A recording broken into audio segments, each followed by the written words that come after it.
mean, she has not emailed to say that she's stuck on an off-ramp, like Well, that yeah. one day. Who, Okay. Sarah? Sarah, I saw her at a bar function recently. It was nice to run into her in a different context. Yeah. Yeah, I mean, like a drawing and stuff. Well, the bar association. Although it was at a bar. I know, you're not saying.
Okay, good morning and welcome to the March 5th, 2025 City Planning Commission meeting. It was a lovely day to get here to City Hall. Commissioners, look forward to hearing your case today as we understand every project is important and unique. In addition, we want to make sure we address all of the docketed items individually with the attention they need to build consensus between the applicant, public, and the city staff. Our meeting will follow the advertised docket, and we will hear cases in the order that they are listed, beginning with the consent agenda items, followed by the regular docketed items. The commissioners believe we can reach consensus by being brief yet heard. Because our meeting is virtual and recorded, we have time limits for the cases that we hear, which is 5 minutes for staff presentations and 20 minutes for the applicant, plus any questions by the commissioners. When we move to public comment, we'll call on those who have joined us in person first, followed by those who have joined us virtually. Public comments are limited to 2 minutes when speaking as an individual or up to 5 minutes when representing a community association or a larger group. Please be brief and limit repetitive comments. After we go through public comments, then we give the applicant another chance to speak and address some of the comments brought up. So that's just kind of how the order we follow our meetings. Those of you that are joining us virtually, please be ready to go when it is your turn to speak. Have your camera on and your screen name correctly displayed. This helps us make sure that we get your testimony for the record. So as we get started, I ask staff to go through some more rules. And so Sarah, it's all yours. Thank you. I'll describe the testimony procedures for our hybrid meeting today. For everyone joining us online, please know that there are 2 categories of people participating in the meeting: attendees and panelists. Right now, the only panelists are the commission members and city staff. If you are an applicant or a member of the public who is interested in a case, please use the raise hand function in Zoom when the chair calls the case to let staff know that they should promote you to a panelist position. When the promotion happens, you will need to accept the promotion. It may appear temporarily as if you have been disconnected, but don't panic, you will reconnect shortly. If you are joining us via the Zoom app on a smartphone or computer, please change your screen name to reflect your legal name. And understand that if you are calling in with a phone number, you can't adjust your screen name. It does appear as your phone number, and you will not be able to use the raised hand function, but you can raise your hand when the case is called by pressing star followed by the number 9. At the time of a promotion, the chair would like for you to turn on your camera and microphone so that the commission can see and hear you when it is your time to talk. Your microphone needs to always be on mute unless you are giving testimony at the appropriate time. As a reminder, the chat box is only for questions about the agenda, and merits of each case should not be discussed in the chat box. For everyone joining us in person, please approach the microphone on the podium when it is appropriate to give testimony. If you have any exhibits, please have those ready on a jump drive and emailed to your planner. If you are in person, there is no need for you to be in the Zoom meeting as well, and joining the meeting in both manners causes a lot of unnecessary feedback and audio disruptions. Those are all of our procedures. Okay, thank you. Let's begin with the consent agenda items, beginning with the docket item that wants to be continued to a future date.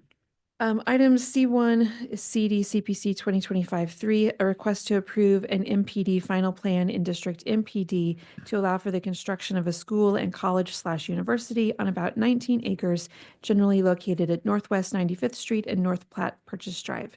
Staff recommends continuance without fee to March 19th. Okay, any questions from the commissioners regarding continuance of docket item C1? Seeing none, let's open it up for public testimony. If there's anybody out there that would like to discuss continuance of C1, please come forward or raise your hand using the Zoom feature and you'll be called upon. There are no hands raised online. All right, so we'll close public testimony and I'll take a motion, please. Chair Crowell, I move to continue docket item C1 without fee to March 19th. Second. Got a motion and a second for continuance of C1. Margaret, can you take roll call on that motion, please? Arkin, Aye. Beasley, Aye. Crowell, Aye. Enders. Aye. Hassick. Aye. Lynch, Aye. Halia. Aye. All right, looks like the motion passes 7-0. So let's go to docket item C2. C2 is case CD CPC 2025-7, a request to approve a project plan for one 11,175 square foot multi-tenant commercial building on about 1.9 acres generally located at 8671 Northeast Shoal Creek Valley Drive. Staff recommends approval with conditions. All right, any questions from the commission regarding C2? All right, let's open it up for public testimony. If there's anybody out there that would like to speak regarding docket item C2, please come forward or raise your hand using the Zoom feature. There are no hands raised online. Okay, so we'll close public testimony then, and I'll take a motion, please. Chair Crowley, move to approve docket item C2 with conditions. Second. All right, I've got a motion and a second for approval of docket item C2. Margaret, can you take roll call on that motion, please? Parkin, Aye. Beasley, Aye. Prowl, Aye. Enders. Aye. Hasek. Aye. Lynch, Aye. Padilla. All right, looks like the motion passes then. So let's move on to our regular agenda items, beginning with those docket items that are looking to be continued to a future date. Our continuances begin with case 8.1 and 8.2. Case CD CPC 2025-8, a request to approve a rezoning from District R 2.5 to District B1-1 to allow for a commercial development on about 1 acre, generally located at the northwest corner of Prospect Avenue and Dr. Martin Luther King Jr. And case CD CPC 2025-4, a request to approve a development plan to allow for the expansion of an existing daycare center campus in proposed District B1-1 and B3-2 on about 3 acres, generally located at the northwest corner of the intersection of Prospect Avenue and Dr. Martin Luther King Jr. Boulevard. Staff requests continuance without fee to March 19th. Docket item number 9 is CD CPC 2024-104, a request to approve a rezoning from District UR to R 2.5 on about 1.8 acres, generally located at the northeast corner of Brookland Avenue and East 20th Street. Staff recommends continuance without fee to March 19th. Item number 10 is case CD CPC 2024-193, a request to approve a major amendment to a previously approved plan in District UR on about 13.41 acres, generally located at 241 East Linwood Boulevard between Costco and Home Depot. Staff requests continuance without fee to March 19th. Case number 11 is CD Miscellaneous 2025-1, a request to amend the Heart of the City Area Plan to include the Washington Wheatley Community Plan. Staff recommends continuance without fee to March 19th. And docket item number 12 is case CD CPC 2025-17, a request to approve a council-approved signage plan in District MPD on about 2,143 acres, generally located on the north side of I-29, I-435, and Northwest 128th Street, specifically at the southeast corner of Missouri Route 92 and North Bethel Avenue at the terminus of Mexico City Avenue. Staff recommends continuance without fee to April 16th. Okay, any questions from the commissioners regarding continuance of those docketed items? All right, let's open it up for public testimony. If there's anybody out there that would like to speak regarding continuance of docket items 8.1, 8.2, 9, 10, 11, or 12, please raise your hand on the Zoom or come forward. There are no hands raised online. Okay, so we'll go ahead and close public testimony, and I'll take a motion, please. Chair Crowley, move to continue docket items 8.1, 8.2, 9, 10, 11, and 12 as stated in the docket. Second. I've got a motion and a second for continuance of those docketed items as stated in the motion. Margaret, please take roll call on that motion. Parkin, Aye. Beasley, Aye. Prowl, Aye. Enders. Aye. Hasek. Aye. Lynch, Aye. Padilla. Like that motion passes then. All right, let's take us back to docket item number 1, please. Item number 1 is case CD CPC 2025-10, a request to approve a rezoning from District R 7.5 to R 80 on about 75 acres, generally located at southwest corner of S Road and East Summit Road. Good morning. Good morning, Councilman Crowell, fellow commissioners.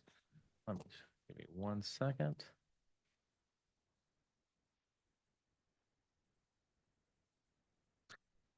We have docket item number 1, which is case number CD CPC 2025-00010. This is a request for rezoning at S Road and Lee's Summit Road. The site is located in the southeastern portion of the city near Lee's Summit. Here is a closer view yet. You can see the city boundary on, Can you make sure you're sharing? I don't think it's. thank you.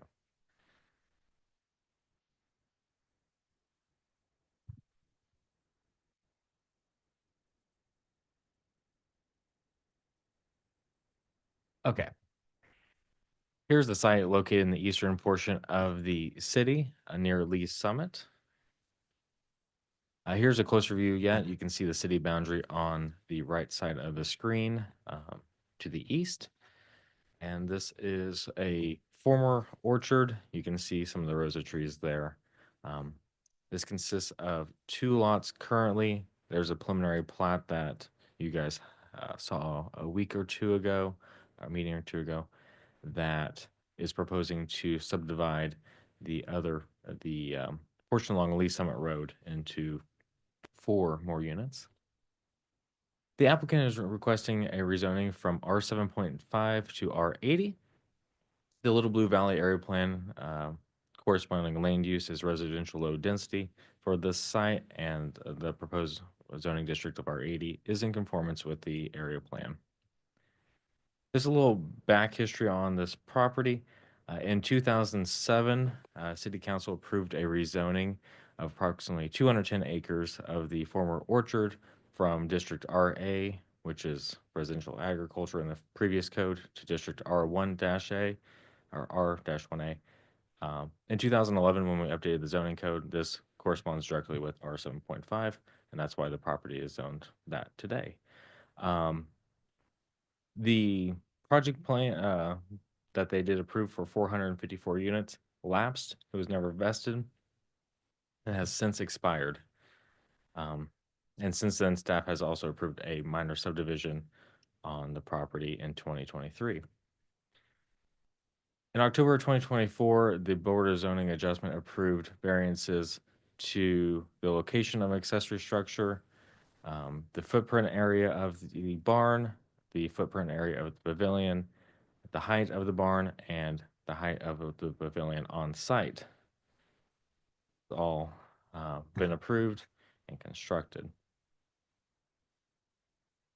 In January of this year, an application was submitted for the variance with the additional variances for the square footage of the horse structure / storage shed, the allowed maximum square footage for a carport, and a variance to permit the gravel on a driveway. This application was not pursued and never did pass the quality control review. Instead, this request for a vacation to R8 or a rezoning to R80 was requested, and their variances would be alleviated and not needed if this was approved, as the R80 district allows accessory structures up to 35 feet in height and up to 8,000 square feet.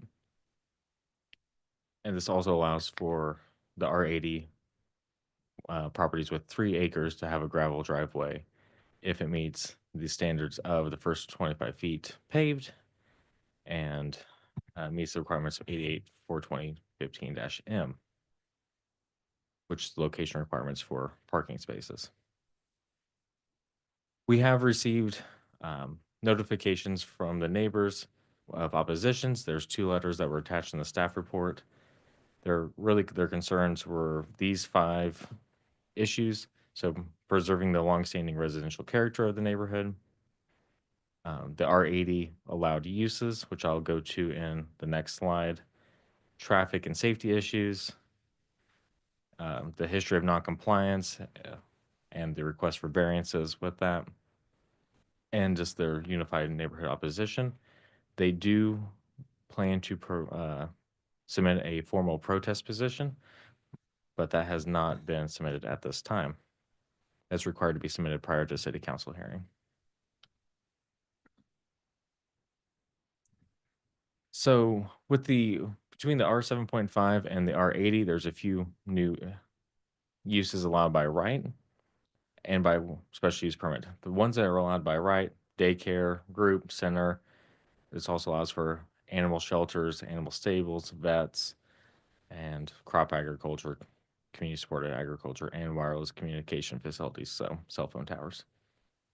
With a special use permit, which would be required to go through a full public hearing, engagement, CPC, and BZA meetings, uses of detention and correctional facilities, halfway houses, library, museum, cultural exhibits, communication service establishments, entertainment venues and spectator sports, bed and breakfast, recreational vehicle parks, sports and recreation participant, mining and quarrying, compost facility, and demolition debris landfill. Now, as I said, those all require that special use permit, which would require notification to the neighbors, neighborhood associations, and full review by staff. Most of these, as you can see on here, require some kind of separation from residential buildings. So detention and correctional facilities require at least 1,000 feet of separation between any residential building. That would almost leave 0 feet on this property for that. So halfway houses require that special use permit and a 2-year limitation. There are several like entertainment venues, spectator sports, recreational vehicle parks, sports and recreation, mining, quarrying that don't have any use standards at all, but they do go through the site plan review and full public engagement. And again, composting facilities and demolition debris landfills have those separation requirements and full public engagement. With that, staff is recommending approval of the rezoning at S Road and Lee Summit Road, and I can take any questions. Go back one more slide.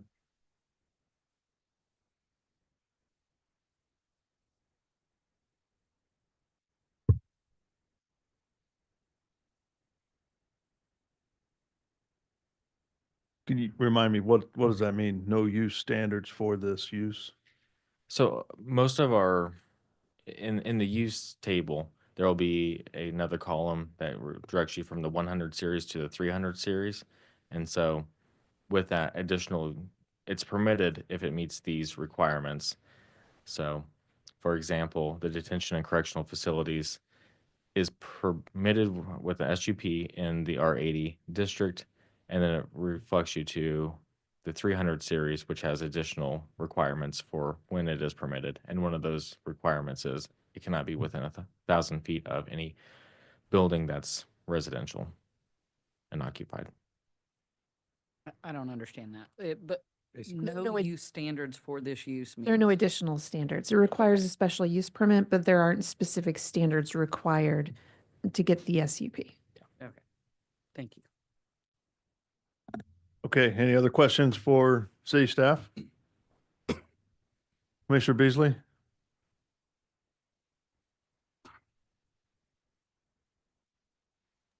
No, I don't have any. Thank you. Okay, thank you. All right, let's go ahead and welcome the applicant then. Good morning. Good morning, Mr. Chairman, members of the commission. I have a PowerPoint. Use the microphone, please. Morning. My name's Phil Laboda. I'm the applicant. I have a PowerPoint presentation that'll follow along, and a lot of it's going to be duplicative of what Matthew said, but it'll kind of keep me in line in my presentation. Excuse me. We talked about a little bit of history of the parcel. It was used for farming for decades as the Stevens' family apple orchards. Land is always used for residential agriculture since there were any zoning districts at all. Give that a click. There you go. One more. And then the next slide. As he mentioned, in 2007, the 210 parcels, a 210 acre of 2 parcels were rezoned for R75, and they had a 454 lot subdivision coming in. And after the economy in 2008, that got scrapped. So the area currently is zoned, on the next slide, R75, those are the 2 parcels. And you notice all around it is R80, where it was R80 forever until this zoning change for the subdivision. So the next slide. That's the current, shows you the parcels I'm talking about, and the parcel below, it's owned by JMH Properties, but it's Don Julian, who's a builder in town, and he's putting in a subdivision in there, has plans to.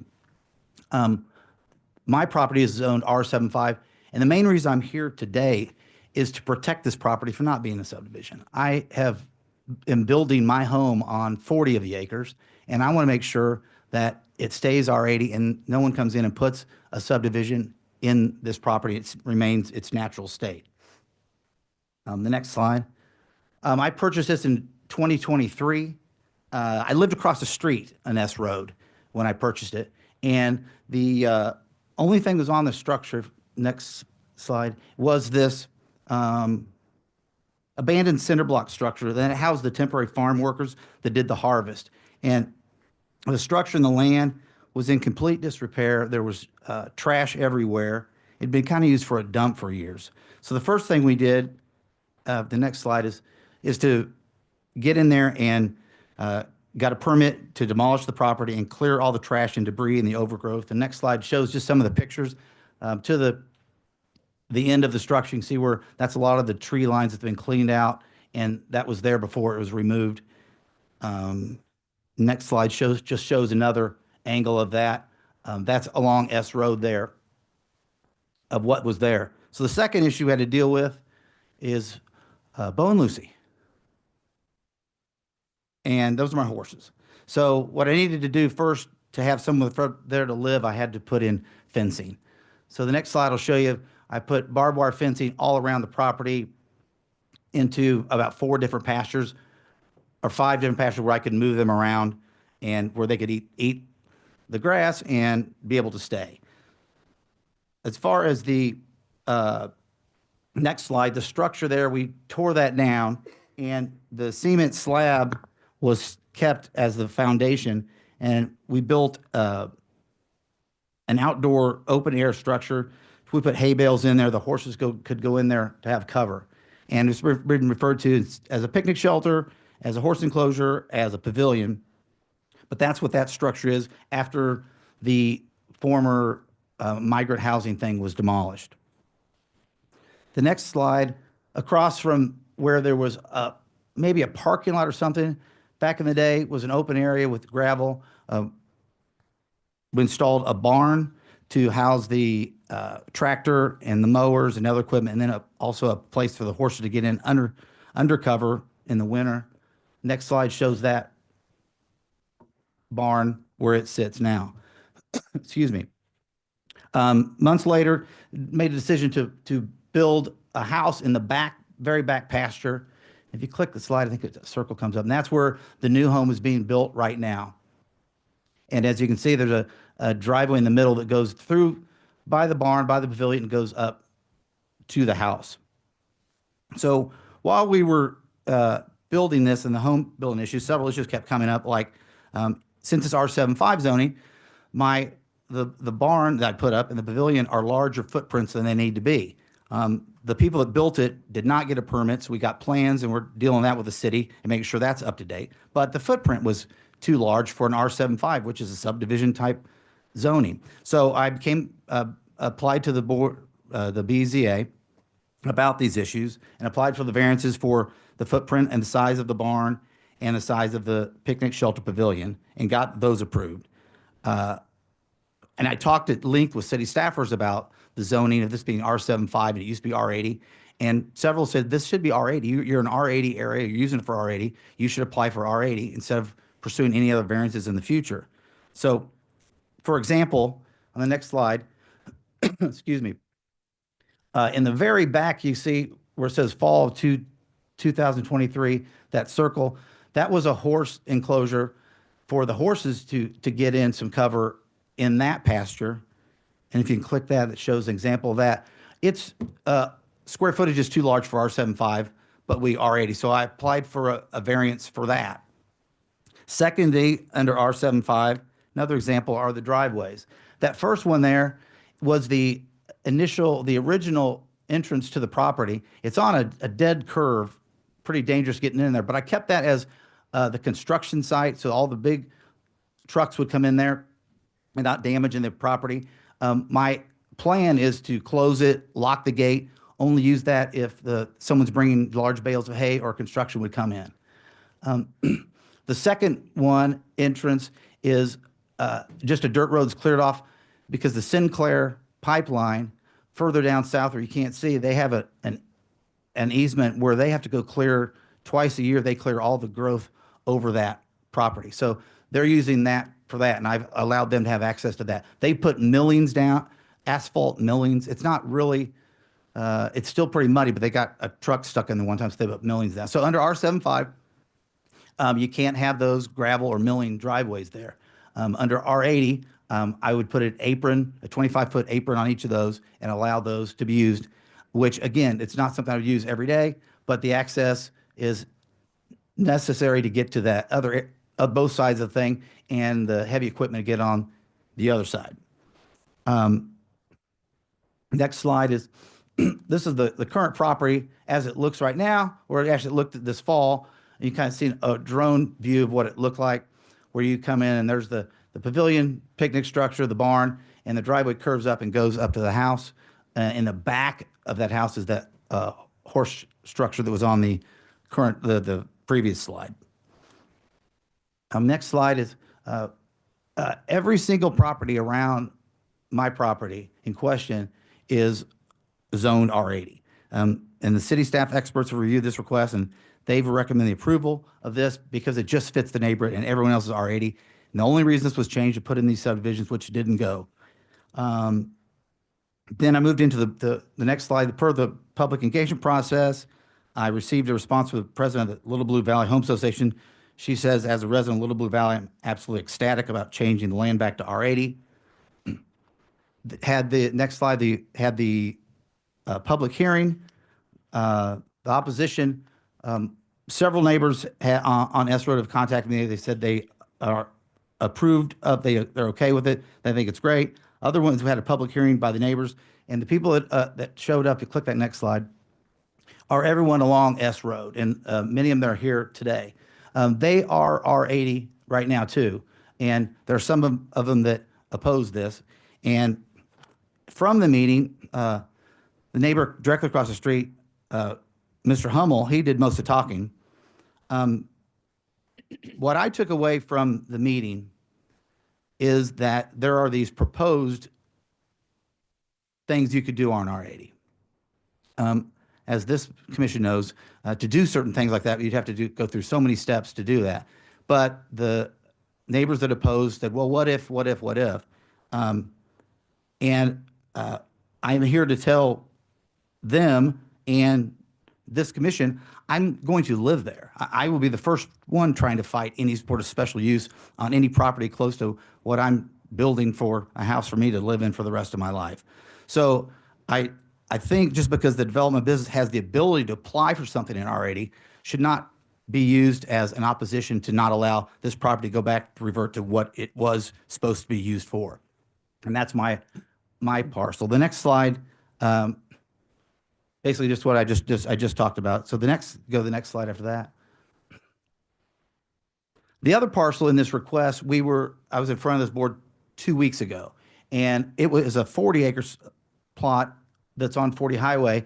And again, in an effort to make sure it doesn't remain a gigantic piece of property that someone could subdivide and do something, I requested to make this into estate lots. So someone can purchase the land and possibly build a house just like everyone on S Road and have the same character of the neighborhood, but they will enjoy the R80 zoning, where if they want to put a larger outhouse, if they have 7 acres they're trying to manage and they have a tractor or something, they have the ability to use the R80 form of zoning for an out structure or something like that instead of being confined to the R75 for a subdivision. Next slide. However, to assure any neighbors of any unwanted property and the reason they have any issues, I'm adding property covenants to the property that prohibit any future uses of veterinary park, RV park, horse breeding facility, halfway house, detention correctional facility, all this long list of everything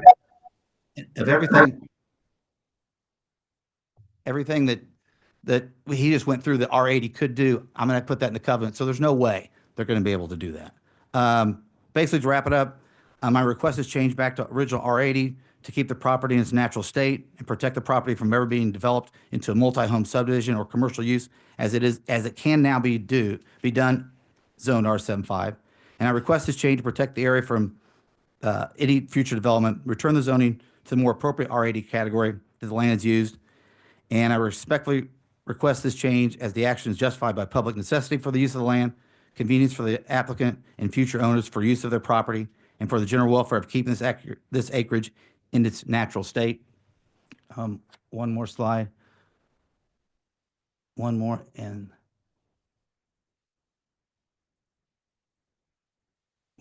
next one. And that's it. I'll take any questions. So I'm going back to Matthew here real quick. So the items that you've listed that you're willing to put on the face of your rezoning application, where would that go? How's that recorded and used? So everybody understands. Since you guys just approved the preliminary plat, we could that board before the plat goes through. But That wasn't based on this on property we're talking about today was not part of that. that area is part of it as well. It's the area under the preliminary plat and his property are both being considered to be rezoned. Okay. But it's, okay. So would it just be a deed restriction then? Yeah, to be recorded prior to or with the final plat. So I was looking through, just kind of making sure. So it seems like most of these, other than the ones that you kind of listed out, are, you'd need a special use permit anyway, so it would have to come back through. Then there's a handful like the veterinary office, stable, things like that, that would have to come back through. Just wanted to confirm that. Yeah, correct. Yeah, that list that I provided, most require that special use permit where you guys would see it again, and then Board of Zoning Adjustment would see it again. for Yeah, so public like engagement. mining and all that, that would be special use. Most of that. The only one that I was questioning was the, hold on, let me check. Daycare. So that seems to be the biggest difference is permitted on R80 is group up to 20 or center over 21, right? Correct. Okay.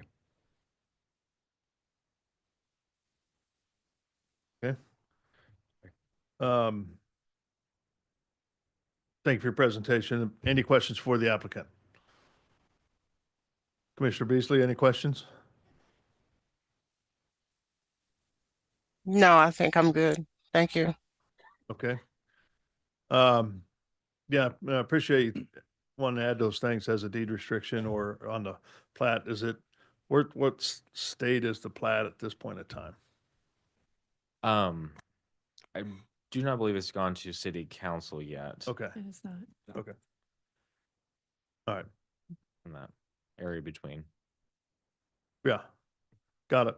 Okay, so at this time, let's open it up for public testimony then. If there's anybody that would like to speak regarding docket item number 1, please come forward or raise your hand using the Zoom feature and you will be called upon. Come on up. And as you come up and get started, go ahead and state your name and address for the record. And just so everybody knows, we do have a timer to kind of keep us on track with things. Thank you. Hello, my name is Danny Potts. My address is 15500 S Road. I have for 30 years, along with some of the other neighbors, directly across the street from Mr. Phil Lavota's. We as the neighbors are located across the street. We are directly impacted by any zoning changes to the Lavota property.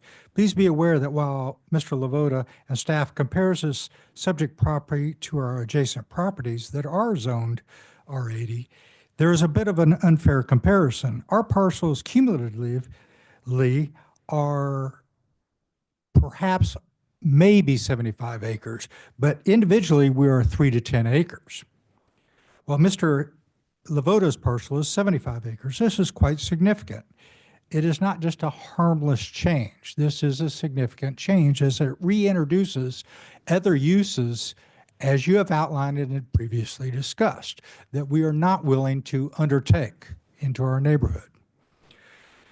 It is unequitable to ask us, existing and very long-term neighbors of 30 years in most cases here, and you're seeing most people here will speak tonight represent most of the neighbors. I mean, I'm talking 80%, 90%. We don't want to more lax zoning here, especially in perpetuity here, because this is something that sticks with the property. It gets associated with this and other uses come in here. Another lot split can be done very legally on this, okay? We don't wish to keep coming back here before the city council and keep doing this. We don't want the other uses that are as outlined in ordinances and as outlined in staff's report. Make no mistake, we do want Mr. and Mrs. Lavoda to enjoy their home and enjoy their property. We have no qualms about that, but we find it very difficult to understand why we are making a wholesale change of the zoning when most of the variances have been approved that accommodate what he needs in terms of his buildings for his horses and his land and his home. There is one remaining issue from what I understand that is for his horses. It's a lean-to, and it is directly across from my house. It is far enough away. I do not see it. It is behind sufficient buffer of 100 feet of trees and up the hill. I have no problem with seeing one more variance to handle that in lieu of seeing this another change to the zoning. Okay. I do respect the staff. I do disagree, though, that on item factor G, the rezoning is not expected to detrimentally affect nearby properties, those adjacent properties. It does affect us. By allowing it to go, while we are R80, we are already built out, we are residential, individual single-family homes, and any reintroduction of R80 on a 75-acre tract, which is large, is asking for these other opportunities for users to come in that we aren't willing to take on. Mr. Lavoda has assured us that he is not going to go down this path. That's great. That's wonderful. But if Mr. Lavoda sells tomorrow, that new owner is under no obligation whatsoever to deal with that. Yeah, I think if he's willing to put on his deed as well as on the plat, the items that you're concerned about, it goes with the property perpetually. So if anybody does buy it, it stays with it, that they can't do the same thing. So I'm just, One thing I do want to say, that is a step in the right direction. I understand that. However, Ron Stevenson, the Stevenson family previously, Norm, the father, had a deed restriction to the orchard that the property never be used for anything other than a orchard. It was a deed restriction. Okay, but it went away whenever the orchard failed. Okay, so what we don't want is Yeah. an out, all right. and I think Thank you. that's fair to ask.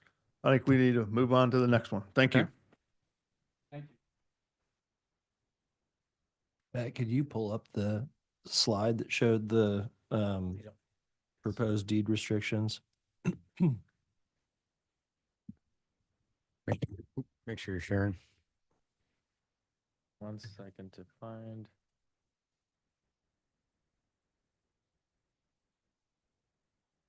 Yeah, I just want to make sure that we're able to see the speaker. We have that available. That's me right. Okay. All right. Yes, sir. Go ahead. Before my time starts, is it possible, Matt, to pull up one of the slides from Phil's presentation? I think he's got it up here. Which one are you looking for? I'm looking for the one that is the lot orientation. That one, what is it? 26 maybe? 20? Yep. Perfect. Okay.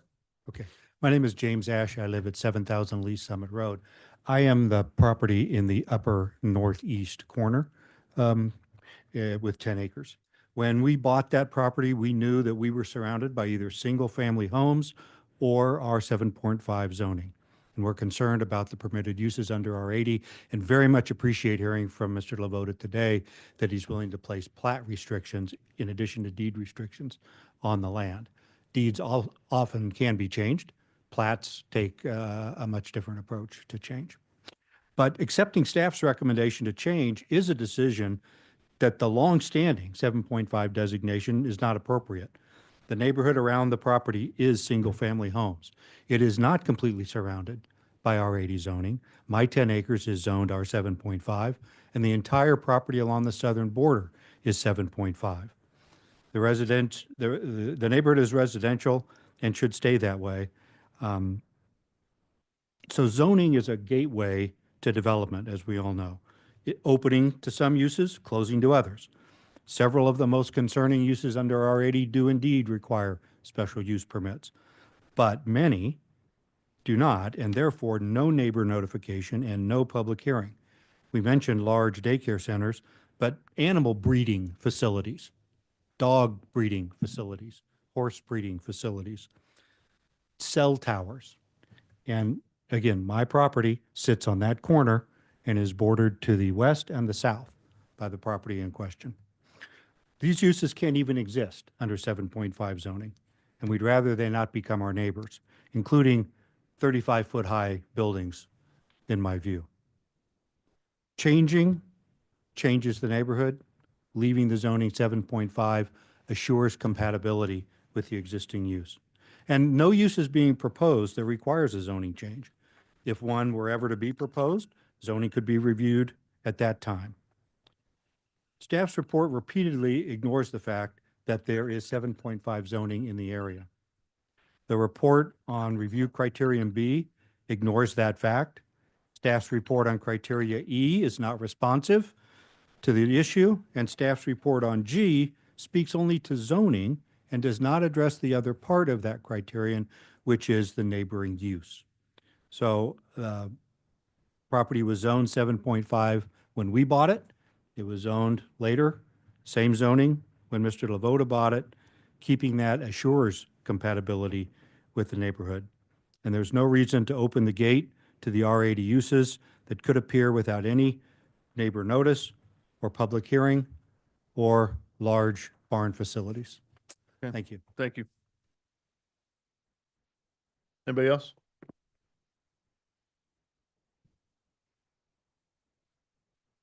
You can go ahead, stop sharing now if you want, Matthew. Thank you. Good morning. Good morning. My name is Greg Hummel. I live at 15900 S Road. I thank the commission for the opportunity to speak in opposition to the rezoning request. Our neighborhood response letter summarizes in background for your review. As we found curious, no written report of the public meeting was filed by the claimant. This is not a personal or one-on-one opposition. The letter is a distillation from all those listed that represents 70% of the homes surrounding this property. Some wanted their inclusion knowing they couldn't be here today in person, but wanted their voice heard. Now in future uses permitted under R80, not possible under 7.5, are incompatible with our neighborhood history, character, and will have a negative impact on our property values. We have an established history of 35 years of building size, number, and land usage that is consistent with 7.5 regardless of an archaic R80 zoning.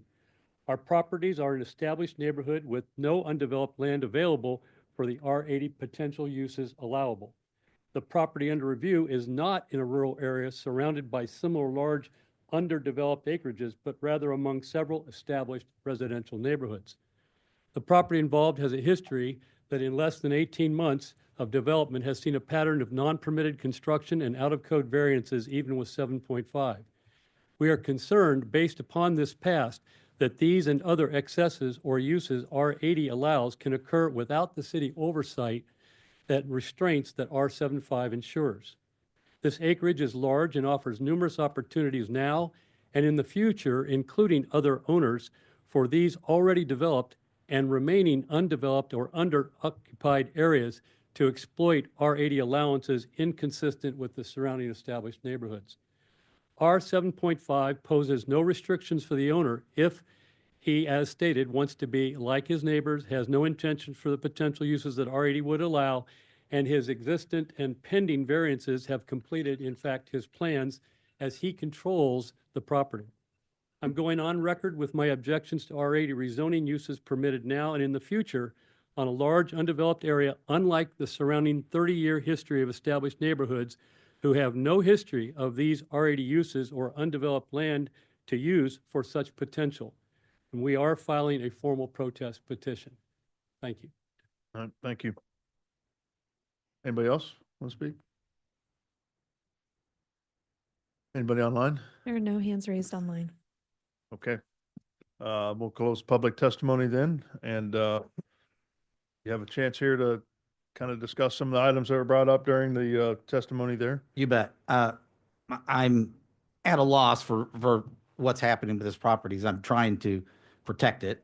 The testimony said that it's a 75-acre tract. It's not.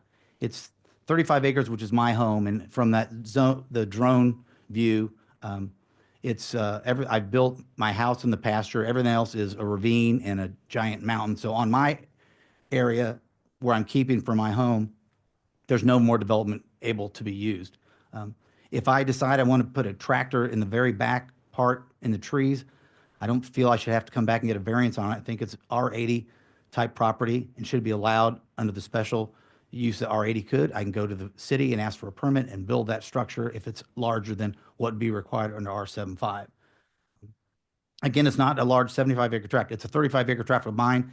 And then as this commission approved, it's going to be a 19-acre tract, 7-acre tract, 7-acre tract, 7-acre tract. So there isn't this large acreage that someone's going to come in and do these possibilities under R80. And I don't have to remind this commission of the steps that have to go through if someone is going to do those things. And I would commit to this commission's my neighbors, I would be the first one here objecting to someone that bought a 7-acre tract and tried to do one of those things also. Mr. Ash, who testified, is 7.5. I'm not asking for his property to be changed to R80. When I first proposed this, he contacted the city and he might have wanted to be R80 and then decided not to. So I'm not asking that that part of the large chunk be changed from R80. I'm just surprised by the opposition from my neighbors. I proposed the covenants and the deed restrictions that would cover every single issue that they have. I would list every single issue of the ones that needed a use, a special use, in the deed restrictions, so they would, which I don't believe I have to do, but I did it to be a good neighbor so they would not be concerned about these possible what-ifs. And that's the only opposition I have, is these what-ifs that I don't think are reasonable. Thank you. Okay, thank you. Any further questions from the commission to staff or? I just have a quick question Go for ahead. staff. So again, looking at some of these, there are some things that are permitted in R7.5 that are not permitted in R80. I believe it's cottage houses and 2-unit dwellings. Is that correct? Yeah, and cottage home developments, those go through our development plan process. But he would not be permitted in an R80, correct? Correct. So there are some restrictions he's giving to himself by going to R80. Just wanted to make sure we're looking through all that. Plus, with the covenants and deed restrictions, from my understanding is that if it's attached to the plat, it would have to pass through Kansas City before it changed, correct? Again, before council. Are you asking if we put a deed restriction on the plat, then only like a replatting, which would go through? Correct. Yeah, Yes. you'd have to. And Commissioner Arkin, as an attorney, I would respond, I'm going to do the deed covenants and restrictions myself, and I'm going to file them on both both the parcels as they exist now before they even replatted on the 4 that you did 2 weeks ago. I'm going to file those with the county myself and get those done. Consult with my neighbors and make sure they like and everything that's listed in there. So I don't know city procedure, whether that's part of the plat. Well, that's what, yeah, that- that's, I just want or to if hear, that was something I would do. yeah, that's what I just want to hear procedure wise for that. It sounds like you're proposing to file a separate document yourself, right? Correct. The deed restrictions or covenants. Yes. And so I haven't seen this document, have you? Okay. I assume the city's not a party. Not at all. Okay. So the city wouldn't have, standing to enforce that. But And you could. the you procedure could is as terminate it. You could filing ter- documents, the recorder of deeds who files it and it gets attached to the property. Right, but you agree you could terminate that. You're the only party to it. right? Correct. Yeah. Okay. Answer your question. Okay. Yeah. thanks, sir. Commissioner Beasley, anything? Yeah, I'm confused because I thought his question was what the procedure was, if he can do it himself, which is what he had planned, or if this deed restriction would go through with this application for the rezoning. Was I following you right, Mr. Lavota? I will do whatever this commission wants. I just wanted to add that as a condition upon myself to sit down with the neighbors and show them and create a deed and covenants on the land. There is the same deed and covenants on all of those properties on North S Road that the neighborhood got together and filed on all of the properties there too. So I have some background in real estate law, so I've done it before. So it's the process is just sitting down and listing those deeds and covenants and attaching them to the property and filing it with the recorder of deeds. So part of what I think you were asking and part of what I want to know then is that proper procedure for him to do it independently, or should it be done with this rezoning application we're considering? We don't put conditions on rezoning applications. So it couldn't be attached to this action?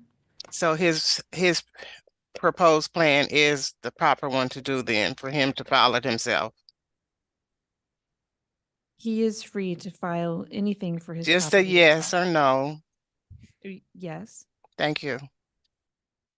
But as Ms. Baxter noted, the city would not be a party to that, and so it's not enforced by the city. Right. And it can be terminated by the party who files it at any time. But from what you're saying, it doesn't make a difference because you don't file them anyway. So if it was filed through the city, does the same thing apply? It could be terminated? You're confusing. I'm just wanting to make sure everybody understands, you know, the limitations, right, to a property owner filing this document when the city's not a beneficiary to it. That's all. I'm not suggesting it's improper at all. I'm just wanting it to be clear that it's not something the city will be able to enforce. And if I can, I was just want to make sure the recommendation that I'm going to do that. If the city wanted to enforce that and did that, I would be willing to do that. I think, Ms. Baxter, your position is like, this isn't a city issue. We're not filing any deeds and covenants, but it's something that you want to make sure. I'm assuming the city's on record saying we're not a party to doing that. Yes.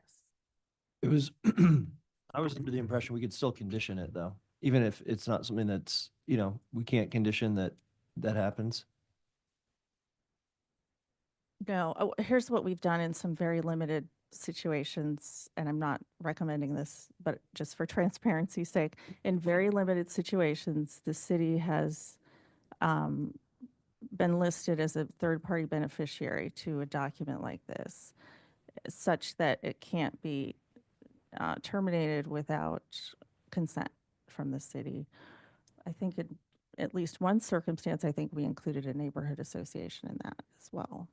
Again, I don't think the city planning department prefers this. I don't think it's very difficult for the city to have to try to enforce these agreements on a regular basis. So I can only think of 2 situations where we've done this. Yeah, I still don't, I don't think it's terrible practice though to condition something that we don't, that the city doesn't have the ability to enforce, because it's still something that shows the intent for the property owner of what was asked for and what was expected at the time. So if there's not anything legally prohibiting it, I don't know why, if the property owner is open to it, we wouldn't condition it still.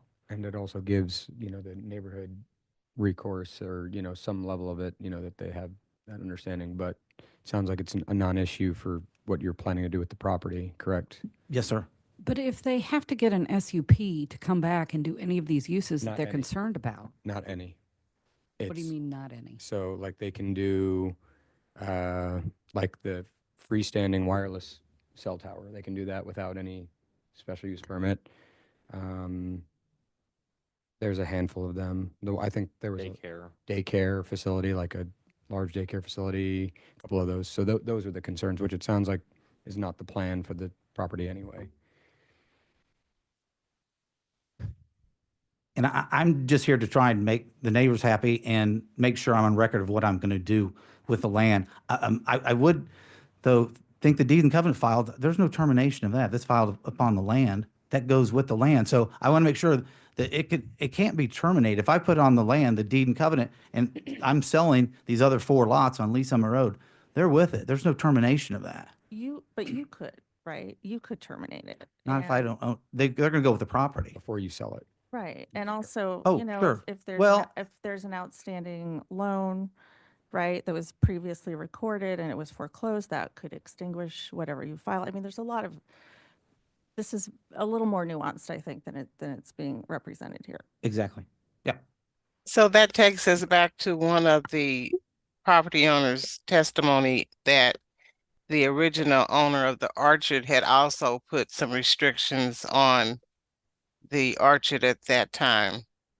Right, and then they pulled that, it sounds like when it failed, it was pulled off or foreclosed or however it worked. But it sounds like in my opinion, there's a quick fix to this, which is putting the city as a beneficiary. While it's not always recommended, I'm not recommending that. I just, again, for transparency's sake, since I was asked, I'm telling you, it has been done in very limited situations. It's not a practice. I don't want to speak for the city planning department. I don't think they want to make this a practice. We're it's not also- equipped to enforce private deed restrictions. And why would we want to burden the city with that responsibility? Yeah, so I'm okay with, well, for closing testimony. You have already closed public testimony. Okay, well, yeah, I Public knew- testimony I yeah. have, yes. But, yeah, so I think at this point, let's go ahead and close all testimony then and speak amongst the commission.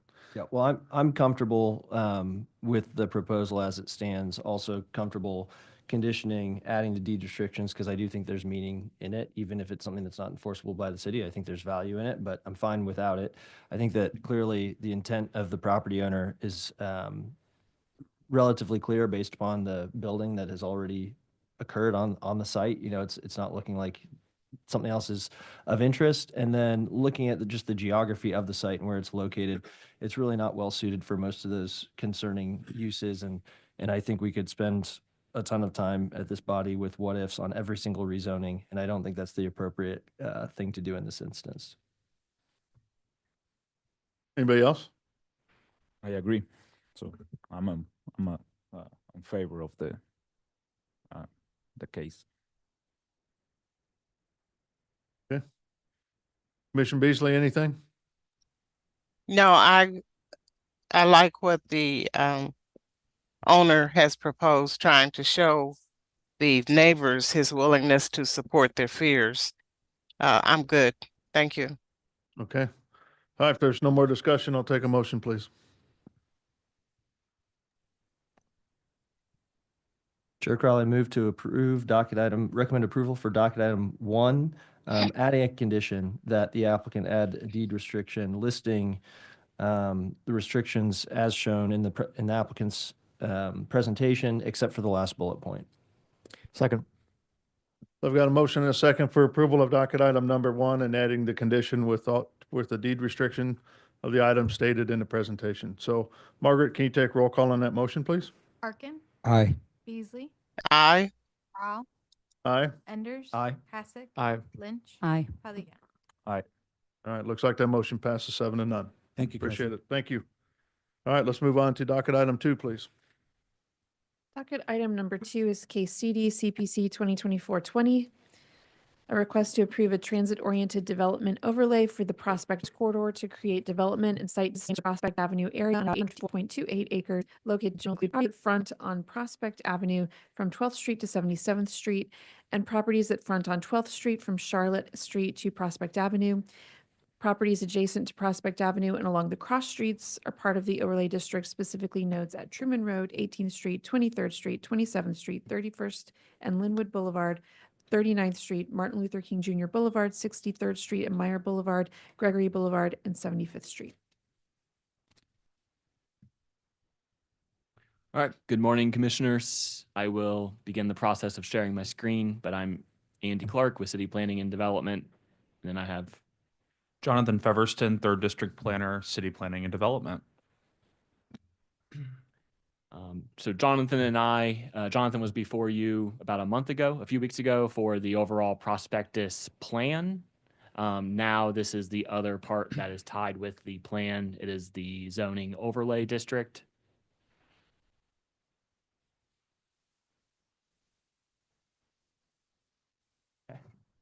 Great.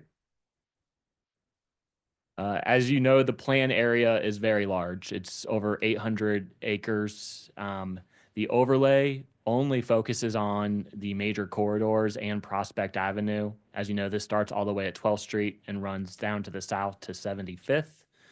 The point of the overlay was to also include major east-west corridors that already have bus lines on them, since the intention of this overlay is to enhance and promote TOD, transit-oriented development.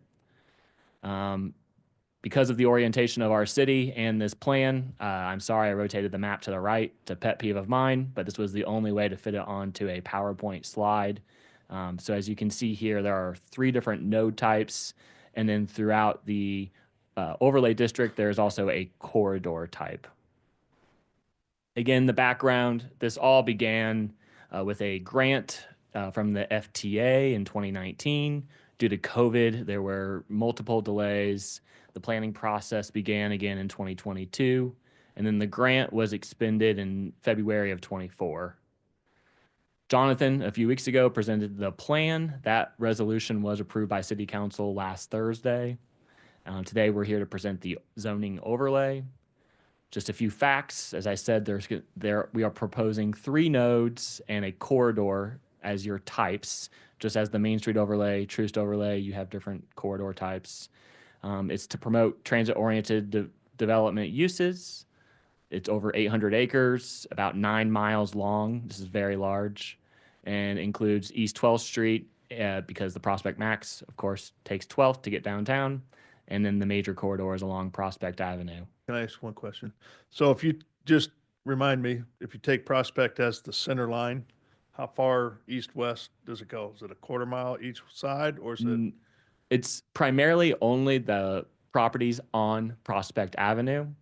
And then along the corridors, 12th, it's only the properties on 12th, but then it also, the Prospect Max takes 11th when you're heading westbound.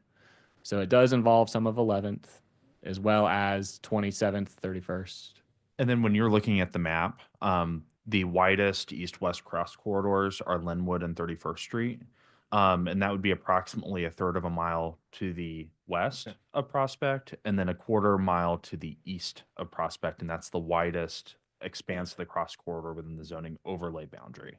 Okay, so it's mainly the property that abuts Prospect plus some of the major intersections. Mm-hmm. Okay. You're welcome.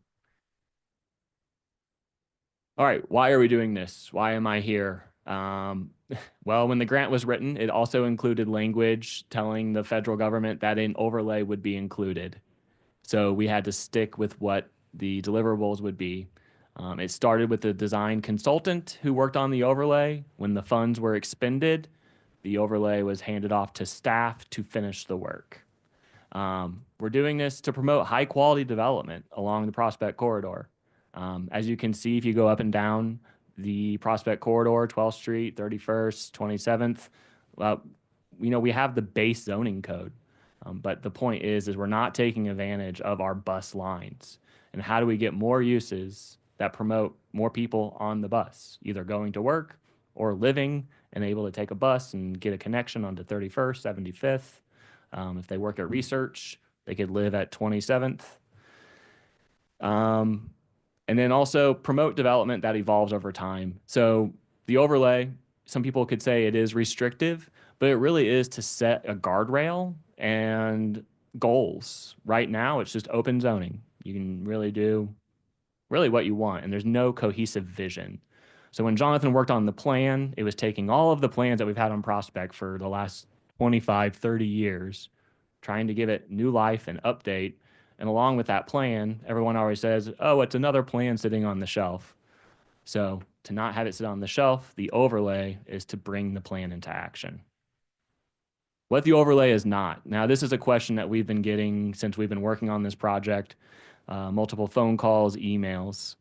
So I just want to clarify, this overlay is not a specific redevelopment or development plan that the city has. This does not include the taking or purchasing of any properties. And we are not partnered with any developers. As I said, this is just to establish standards and guardrails. As we discussed before, the main point of this overlay is to bring back the form that we had when this was a major streetcar line. Bring the buildings to the street, make it easier to get off the bus and into a building. Again, this is what we're looking at with Prospect today. This is the point of the overlay, is to promote, if someone's going to invest, let's make sure we're investing in design that benefits our existing assets, i.e. the Prospect Max line. Again, the overlay is based on a goal from the prospectus plan. It can be found on page 191, and as well as the strategy of creating a zoning overlay. I'm not going to go into great detail, but we have had over 60 instances of community engagement since this project started. And then we also held another open house 2 weeks ago at Greg Kleiss to go over the revised, updated overlay document. I'll go quickly through the sub-districts. If you have questions, please just let me know. The urban industrial node is primarily in the northern portion of this overlay district, and also along Truman Road and 18th Street, where Water Services has their main operations center for their fleet. Also along Paseo West over here, we already have industrial users right next to the highway. Also, we want industrial users for job creation. So I can live at 75th and Troost, jump on the 75, get on the Prospect, and go to work. And then my partner or kid can use my car if they have to work out in the suburbs. So you would be able to get to and from work without driving. Urban community nodes, these are spread throughout the district. Again, this is getting more of that commercial mixed use. Urban neighborhood node is very similar. It's the max height. A lot of the feedback we got in the public engagement was concerns that somebody's going to come in and just build a 10-story building right next to a single family home. So the biggest difference here is your max height. And then transit corridor, it was, as I said, this is 9 miles long, probably a little bit longer. There are stretches of Prospect where you just have those little bungalows, like in the 40 blocks. So we had to figure out, all right, how do you just make it to where it's primarily residential? You can't just have commercial everywhere on this. That's unrealistic. Some highlights of overlay standards in this document that are not in the base zoning code. So the gasoline and fuel sales, we already have the new ordinance 88-347.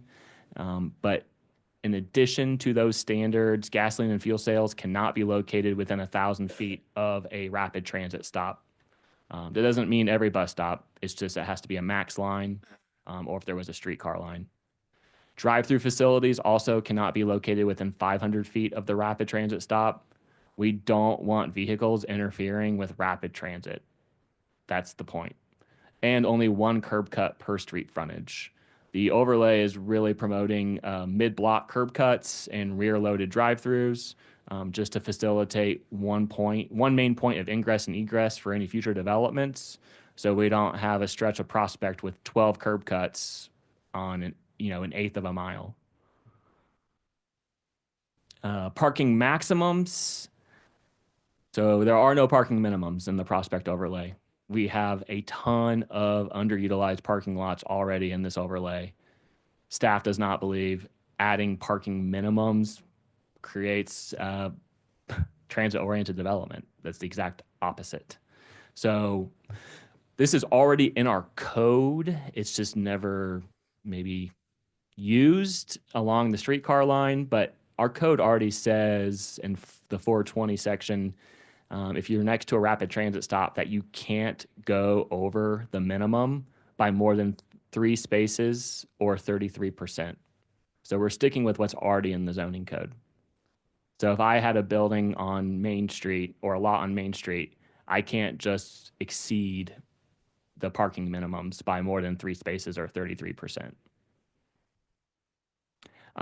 Parking design, this is also to go back with what I said about curb cuts on the drive-through facilities. that we're requiring the parking facilities not abut any street identified on the major street plan. Essentially, what we're saying is put the parking lots behind the structure or put them on a side street. We want the ingress and egress to be off of Prospect and to not interfere with the max line. Here's a rough rendering of what we're discussing to provide imagery for any future projects of what the overlay is asking for. Signage, definitely a different view on signage with this overlay. A major comment we received from some of the businesses along Prospect Corridor was, I need people to know what products I have in my shop. People are driving too fast. They don't know what I have in here. And this came about when Officer Krebs was at the meetings, and we were trying to talk about SEPTED and the importance that if something's going on in your shop, you need to be able to look out and maybe flag someone down, or if someone's walking by and see something going on that shouldn't be going on, they can call the police for you or call for help. So what we're proposing in this overlay, right now the zoning code, a window sign, which is only on the inside of your window, not the outside, can only take up 15% of your window. What we're saying is you can exceed that 15% as long as you're not interfering with a range of 3 feet and 6 feet. So the average person would be able to see inside that building. And then we tried to make a rendering.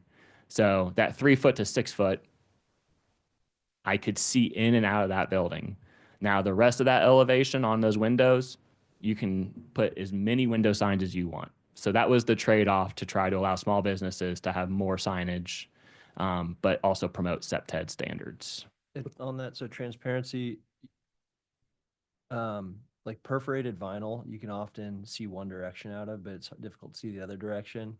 What's the goal? Which way? Does it need to be both ways? It has to be both ways, and I believe that's in the overlay on the transparency page where we're saying you have to see in and out of the building. Then I can't stack my display of candy bars and that in front of the windows inside? I mean, it depends on the candy bar. Okay. No, that's not in the overlay. We don't go into candy bar brands, but I would have to see if it does have any language about the display area not being obstructed, similar with the gas station standards. Yeah. Yeah, Okay. wasn't the purpose so that, you know, if police were pulling up, they could be able to see inside and vice versa for safety purposes, right? Right. So that's why we're saying you can't have a one way in, or you have to see both Was ways. there a transparency percentage? If I remember correctly, was it like 55? Yeah, like it's something like that. Yep. Yeah. Okay. Yeah.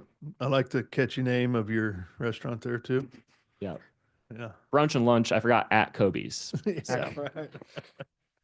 Yep. So we were trying to be creative here to allow smaller businesses or any business to just have more signage. If it's not hurting anybody, why are we being so restrictive? And it's on the inside of the window. There are some other interesting parts about signage here. So in all of the overlays, it talks about the importance of maintaining historical signs. I believe this started with the Main Street overlay, and then you'll see it in the Troost overlay as well. We did have an addition here. It's this last sentence that pole signs may be considered a historical sign through approval from the Historic Preservation Division. As we know, pole signs come in all designs, and I guess beauty can be in the eye of the beholder.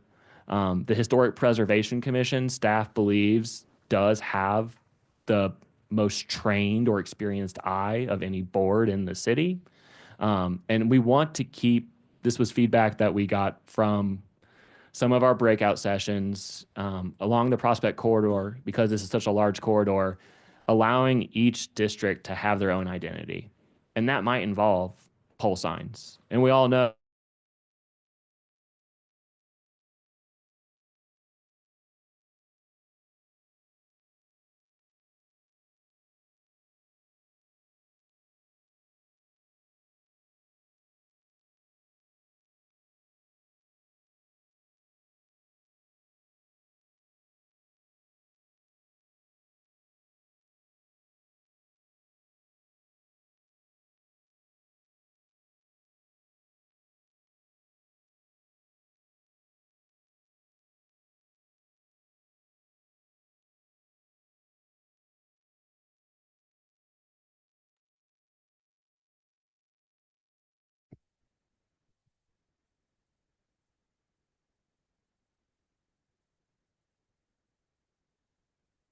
If Andy's still speaking, I'm not hearing anything.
Adopted.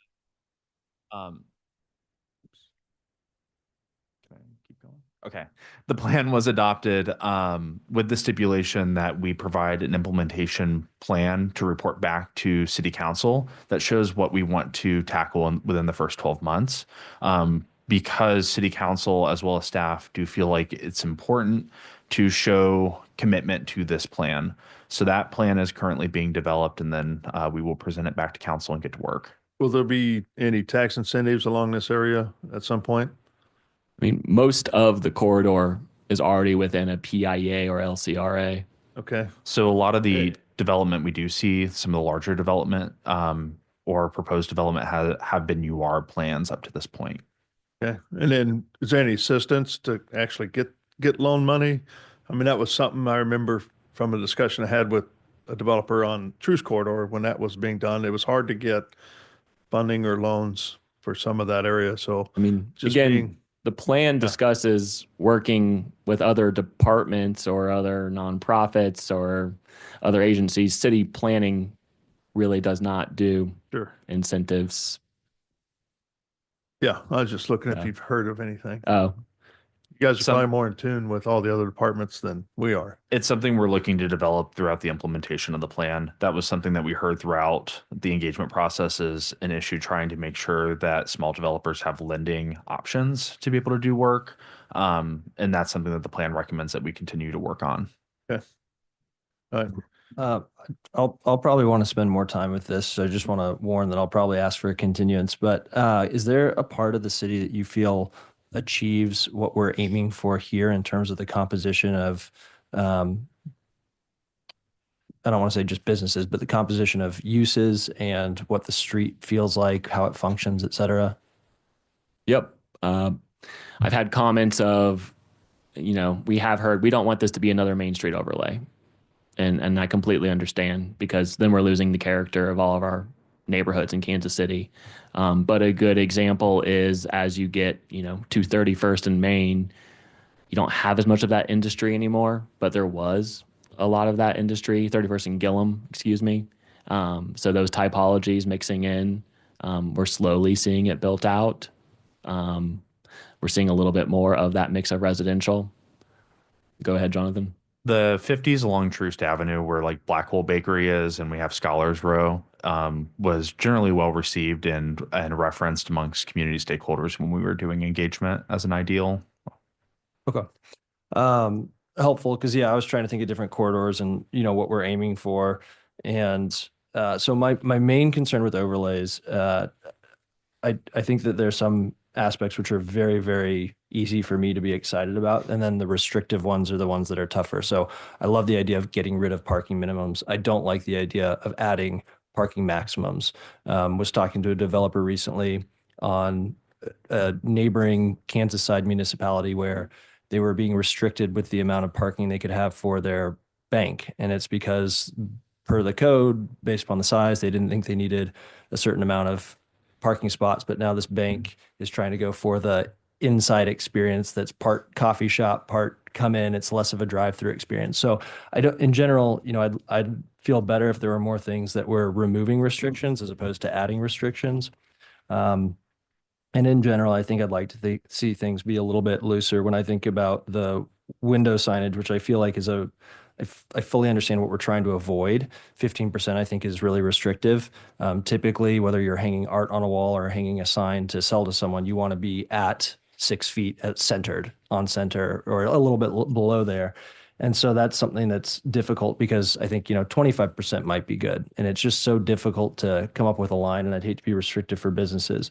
In general, I feel as though um, what we would like to see with this corridor is investment.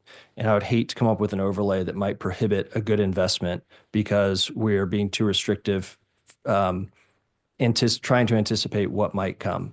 And so I would want, if we reduce parking minimums, that's something that would encourage investment because people say, I can build something here with more flexibility. But by adding certain restrictions, it makes it more difficult to get investment.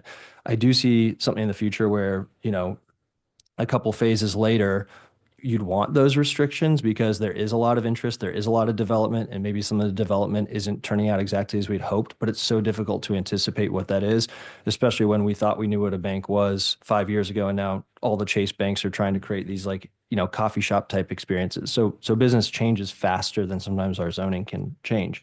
In terms of drive-throughs, I do think about the McDonald's on Main Street, which was something that I thought they had should have the ability to renovate their McDonald's, but per the overlay, they had to come get a special use permit. They barely squeaked through. And I think that there are situations in which drive-throughs are good. So as a business owner, or anticipating a potential business owner, I think often they don't care the mode of transportation by which someone comes to their business. They want people to come by all modes of transit. And sometimes their business will be more viable allowing for said drive-through. And so I think that, for example, a Popeyes that I looked at would be within one of the bus stops within the radius of it. And I would like to try to find if there are ways to allow for those uses and certainly allow for those existing businesses to update their space. There's also a drive-through on Main Street, freestanding building on the east side in the low 40s or high 30s that I think it was like a cell building for a while. It's been a couple different restaurants. And unfortunately, because they haven't been able to have a drive-through, that building, in my mind, has been um, less invested in and more unsuccessful as a business than it would have been should we have allowed a drive-through at that location. So I do think there are instances where it can make sense. So in general, I'm going to ask for a continuance because I would like to give this the time it deserves. I think overlays are pretty impactful, and I would like to spend a little bit more time with it. And if there are areas where we can pull back, but not necessarily layer on, that would be my preference. So clarification. So when we go back and look at precedent, maybe what other places are doing, the example of the Popeyes, to not run into what we did with McDonald's. Let's say the Popeyes wants to build something that is better for everybody, but a stipulation that they can keep their curb cuts, but I'm just throwing this out there, keep their curb cuts, but can't enlarge them, or, can't add 3 drive-through lanes. So I just want to know a little more detail because that was just kind of broad. Yeah, I like some of the ideas on materiality. I like some of the ideas on, you can't have a blank wall for a certain amount of space. You need certain architectural features. I like the idea of presence on the curb. I think about on Shawnee Mission Parkway, we have some locations in Fairway where there is a row of parking in front of the buildings. And a lot of the traffic that we get is supported by the convenience of it. And so there's a coffee shop, there's a salon, there's a bookstore, there's a dry cleaner. And it's just as accessible for someone arriving by bus, by car, by bike. But I would contend that those businesses are benefited by that row of parking because it's the type of user that's not there for more than 15, 20, maybe 30 minutes. I guess it depends on the use. And your question was, curb cuts. So yeah, like with the Main Street McDonald's, they wanted to increase from 1 lane to 2 lanes because that's what modern McDonald's do. It gets people through faster. I think it's better for the business. That wasn't increasing curb cuts. I like the idea of limiting the amount of places for which we could have accidents where cars are coming out of the same places, but I wouldn't want to say you can't have 3 lanes, because who knows, maybe in the future, the way that it's done is that you have 3 people out there, like at, Chick-fil-A switched to just people out there. It's just tough for me to try to layer on some sort of regulation that might fit in certain instances, but we just can't anticipate how businesses are going to change in the future. One of the comments I want to kind of add on to what Tyler was talking about is the parking piece. So a lot of those parking lots are private, and there may be a lot of parking along there, that's available for any use along the whole corridor. But because it's private, how are you able to park there and then go to somebody else's place of business to do whatever you want? Because a lot of times, they don't want other people to park there. They want it strictly for their business. So how do we promote, if we're not going to allow any more parking, how do we promote that? Because eventually people are going to park in the neighborhoods. Right. It goes back to the shared parking agreements, which addresses the whole conversation of getting rid of minimum parking ratios. And that's what I was going to say. It seems like, if you're reviewing in the document, there was those 3 stipulations under that with the shared parking, design parking areas of over the minimum, or dual purpose spaces such as plazas, playgrounds, event areas. So it sounds like they're accommodating that. So they're not really putting a max other than for specific uses. So the idea is to focus on shared parking, is my understanding, without really a max And or workaround for that. just to build upon the comments about parking lots, if there is a business like the bank you were talking about across the state line, if they really have a hardship as to why they have to have more parking, then you would submit an application to go before the BZA and explain your hardship. It just adds a lot of extend it. uncertainty. And so a lot of people just don't want to develop in a place where they have to do that. They're going to be like, well, let's just go and invest in Leawood because they're not going to make us do that. And we don't really know who's on the BZA this time and if they're going to like it or not like it. It's something that I think I have talked to many people who it does impact their investment decisions. And I think we lose out as having richer neighborhoods, more tax income because of it. So if I can add to this just a little bit, I want to kind of add a sort of different opinion to this, because I think you said a lot of good things, Tyler, but there are a couple parts that I disagreed with, particularly with the parking. It's my understanding, and correct me if I'm wrong, that it's more than just trying to put investment into the corridor. It's also trying to make it a corridor that people want to be in, right? It's more than just adding numbers or, a numeric value to how much tax that the corridor generates, but more so creating a place that people actually want to be, which can lift up all of the businesses on the corridor. So I think having, like, for example, parking located in front of the building may be convenient for drivers, but it's not an enjoyable space to be in. And so thus can affect the aesthetics of the corridor, and thus people's want to be in that space. So I understand that having the regulations, the location of the parking being behind makes a lot of sense to me. And then also the parking maximums, I think, makes sense too. If it really is a business that requires that much additional parking, I think, maybe that's something that could be worked through with the city. But I also am wondering, are those the types of businesses that we want on the corridor? Because it's, as much as we want investment on the corridor, it seems that we don't want everybody to come in. We really want the right kind of investment. Two notes on that. One, if the corridor that they mentioned enjoys street parking, this one doesn't. And so that is something that I can tell you with a high degree of confidence that, in my personal opinion, those businesses would struggle if not for street parking in front. Just as, I spend my entire day thinking about how my customer is going to Are we talking about street parking or about parking lot in front of the building? Street parking. But Okay, because, I'm not talking about because this corridor does not have street parking, I think that there is a situation in which, so the area that I'm talking about has a lot of single row parking that functions as street parking, but it's off of the main street. And so it's more like private parking.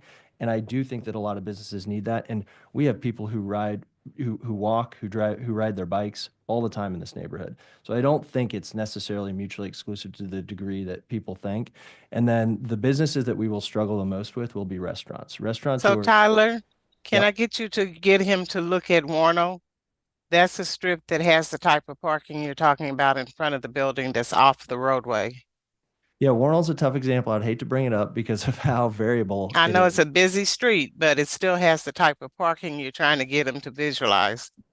Yes. Yeah, and I understand, like, to clarify my point, I'm not talking about street parking or diagonal parking, just off the corridor. I'm talking about street, sidewalk, parking lot, another sidewalk to access the building. That's the kind of, orientation that I would like to avoid with this corridor. And I agree. Can I make a correction real quick, commissioners? On many segments of the Prospect Corridor, there is street parking allowed. The reason why you may not realize it is because it's not currently being used because there's no commercial activity there. So I just want to issue that correction there. Yeah, and the corridor changes width. It does. And that's so- something that actually Public Works has had to contend with their parallel project of the streetscape improvement and safety improvements along a section of Prospect. But there are several sections that have parking. You'll see it very similarly on Troost, where the curb lane might be like 18 feet wide in spots. And that's because it accommodates parking. It just doesn't have paint that delineates that it's parking.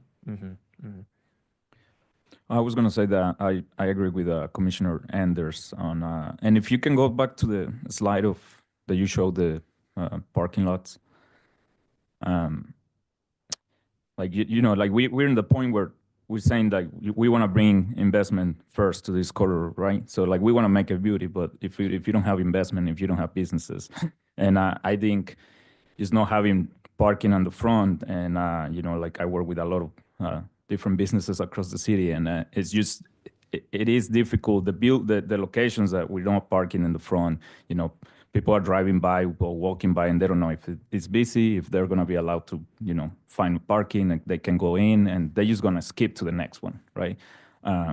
So I agree with Commissioner Anderson. Like we just need to review on this situation. Well, I pulled up your shop, and I completely get the business and balance. One part of the plan, I will say, that Jonathan presented on is really focusing too on, you can't just build businesses without people. So a lot of this plan is how to get uses that really promote residents, because we just don't have the numbers of people here. We've lost all the population. But your example in Fairway, I appreciate that's a single row parking. That's a lot different than the comments we're getting where people just want to do a parking lot. So let us work on it, come back with some options on that. I think Union Hill's a good example where unfortunately some of those businesses on Gillum have really struggled, and there's been perpetual turnover because there is not perceived easy parking. There might be easy parking, but it's not perceived easy parking. And so there has been no successful business on that strip. But you do turn on to 31st Street. There's been great success with those businesses who do have parking lots that you can immediately turn off. You see it, it's right there. But they don't take up a lot of street presence because they kind of go back and then behind. So Maybe a maximum area of of parking design. I will also say I think part of that's cultural too, because so many of the businesses have those easily seen parking lots that people almost come to expect that, and I think we as a city should be shifting that. I think if people knew to look for parking in a different location and not just out front of the building, that would be a better scenario, because then people can find it and it's a better space to be in. It's tough because who's going to be first? And you're never going to get, like, a restaurant's going to go in and fail, lose money. Then another restaurant goes in and fails. And all of a sudden it's the place that's had 4 people turn over in 5 years and no one wants to go there. Sure. I just think we need to be starting somewhere. I don't think we should just be kicking that can down the road forever. So would that be like, go ahead. Sorry, I had one other thing that I just wanted to get clarification on with the plan, because you had a piece on the corridor that was an urban industrial. Can you elaborate a little bit on what that is, what kind of businesses they are, and where that's located on the corridor? Yeah, so an urban industrial node is mainly centered at, like, the biggest one is at Truman and Prospect, where we have a lot of industrial uses now. In that node, it would allow for uses such as manufacturing limited, and even in some cases, manufacturing general. So it's really geared more towards trying to create an employment cluster that's accessible by transit. Over time, we've seen a lot of light industrial uses kind of move out to the periphery of the city. But those are not accessible by transit and accessible to a lot of people that might want a job there. And one of the pieces of feedback that we also heard, in respect to that particular node is an interest in actually wanting to make that larger. So based on community stakeholder feedback, we actually redesignated some properties that are already existing as light industrial in that area into that urban industrial node so that way they can continue to operate. And another firm in the future, let's say that one closes, another one comes in, they want to expand their footprint to fit what they need to do. That's allowed within that node. They can do that because there's more land there. So that's really the goal. It also, because the urban industrial nodes are so close to downtown, Andy mentioned Paseo West, for example, which is right here. You know, there's an interest in allowing for some additional building height, really, you know, where it's really close to downtown. And also a little bit of flexibility there. If you are doing some type of light, you know, limited manufacturing, you might need a building height that's bigger than 40 feet to accommodate what you're trying to operate there. Okay. I'd be a little bit careful with that because a lot of what we see with those light industrial zoning uses is like not, you know, like for example, the buildings right up to the street or like, you know, transit accessible development, but rather like staging, for example, is like a use that gets commonly used through there. But I'd also be careful with these districts too, because those historically have been residential neighborhoods before and were rezoned to be industrial and were systematically sort of reinvented to be an all industrial district. So something to look into there if that is something that the city is wanting to maintain that sort of historic. So the designation on the nodes, a lot of that had been discussed before Jonathan and I really jumped on the project. That came from the consultant team that was working during COVID running numbers. That's how they were trying to figure out the economic analysis of where jobs, high paying jobs, job concentration would be located. So that was the logic behind the designation of Paseo West. But I understand exactly it used to be a neighborhood. And we still have remnants of residential. Yeah, there still is residencies that are in there. And I'm just wondering if that's something that we can't try to blend the two to try to repair that neighborhood because it's been utterly destroyed over the last 80 years. Which we did a bit with the use table of what industrial uses would be in there. But the truck staging, great point. Like, do I want 14 semi trucks next to my house? Right. Is it just going to enable what's already been taking place there, or is it Understood. going to improve it? So that's helpful. I have a question about the gas stations. So, and maybe I didn't understand correctly, but so you say that they're not going to be allowed more gas stations in this corridor? Within 1,000 feet? 1,000 feet of a max stop. Okay, max stop like the bus. Yep. Okay. That's correct. So, and then the gas station standards that went before the commission and then to council, those are still in full force and effect. Apply to the ones that I think there's like 15 gas stations on there. So you can't put another gas station within 2,000 feet of another gas station. Okay. So that rule still stands. The existing gas stations, are they grandfathered in? Exactly. Good question.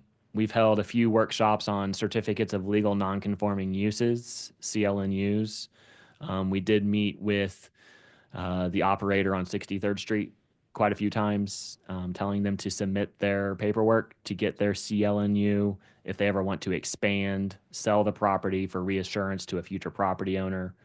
Some of the nodes do not allow for gasoline and fuel sales, but as you brought up there, it's about 15 already on the corridor. And then additionally with the CLNUs, it would be with the ordinance, not in the overlay, an 18-month waiver on the CLNU fee. So if an applicant comes in and let's say the use was not lawfully established, they're not losing their money if it were to get denied. So we want people to come in and work with us to provide the research needed if your use was, some people call grandfathered in, but lawfully established.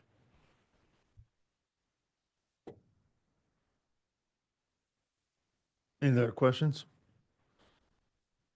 Are we doing public testimony on this or still holding off? We do have 5 people who have raised their hands online. Okay. All right, let's go to public testimony then. If there's anybody out there that would like to speak regarding docket item number 2, please come forward or raise your hand using the Zoom feature and you will be called upon. Online will go in the order that people raised their hands. And so the first hand that was raised was Carolyn Harrison, after Ms. Harrison, I'll call in Forrest Tyson. So Ms. Harrison, if you'd like to turn on your camera and microphone, give your testimony.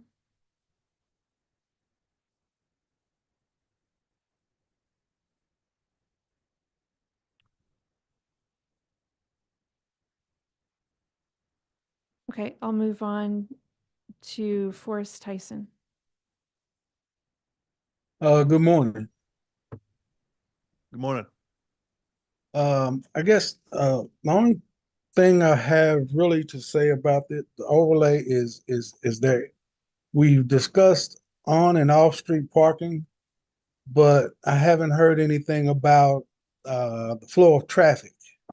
And I asked, I'm commenting on this because daily there's an idiot that wants to pass in the center lane or wants to weave in and out, of traffic to get around people. But flow of traffic, is that something that can be added to what you guys are doing with this overlay to help uh, alleviate those types of drivers going up and down Prospect? And to add on to that, and the reason why it's really, really important to me is because in the last 2 or 3 years, uh, uh, the light poles in front of my building has literally been leveled. I want to say 3 or 4 times. Cars speeding and narrowly missing my building, but taking out light pole, not once, not twice, but 3 or 4 times. And again, like it's just the flow of traffic. Is that something that can be added to this process or this overlay? And finally, fencing. We have a Mod Podge visual fencing problem along the Prospect corridor. People just put up anything, from chain link to. I mean,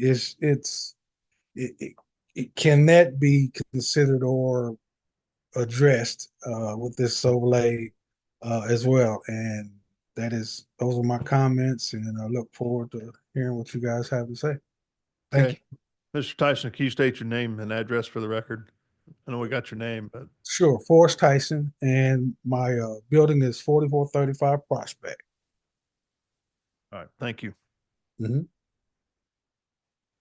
Hello. Hello. I'm sorry, you called my name earlier and I was away from the phone. Cheryl Harrison. Okay, you got a camera by chance? Um, I am not seeing how to. Okay, you're gonna be on here. Just a second. Here she is. Hello, my name is Cheryl Harrison, and I'm at 3045 Benton Boulevard. Okay. 42. And 3042. My question is, when does this take place? When will it be enacted and going? I guess you're asking. It's probably Yes, when- still a couple of months down the road, I would say. A couple of months down the road, you're gonna implement this? Yes, that's their intent to implement it. We're just going through it now to get any public comment that we can to make sure we've got a plan that's feasible for almost everyone. Well, I got a couple of questions here because you're talking about businesses, you're talking about max transit, but you're saying you're not taking private property. You really are, aren't you? No, they won't be taking any private property. Then how are you going to have businesses where you have residences right now? I'll let the city answer that question if they like. I'm saying. She said, let the city answer the question. Hold on. The zoning overlay establishes regulations for the use of property, but does not impact the ownership or take any property from the current owners. Well, what I'm saying is you're saying you want businesses that come right up to the part where you get off the bus, and you're talking about different parking areas. And right now it's basically a residential area. So the only way you can do that is to take property, right? Yeah, I think kind of what you're thinking is they want to maintain the areas where there's large nodes of like 31st Street or 27th or 12th, 13th. They want to maintain those as businesses and also maintain those that are already residential as residential. Oh, Just want to give an opportunity to that when somebody changes, you know, their building or wants to do some improvements, they've kind of got some standards that they need to follow to make it a better place for everybody. okay. And I have one more comment. I heard you talking about parking in front of different business establishments as opposed to parking behind it or somewhere designated away from the business. And I just want to say, as a woman, I want the parking in front of a building, and I don't want to have to go behind it and be secluded. It's a safety issue. Gotcha. So I don't know if anybody thought of that, but I'm telling you from a woman's perspective, and I thank you very much. Okay, thank you. Our next speaker is DG. DG, if you would like to turn on your camera and microphone. And after that will be Tony Venute. Apologies if I mispronounced that. DG? Yes, my name is Donald Givens. I am the pastor of the Mount Vernon Missionary Baptist Church that's located at 3935 Prospect Avenue. We have property from about the 39th block up to 40th block of Prospect.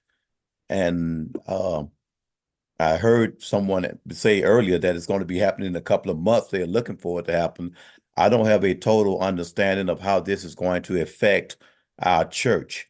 I did hear that you're not going to be taking any property or anything to that effect, but I wanted to ask a couple of questions.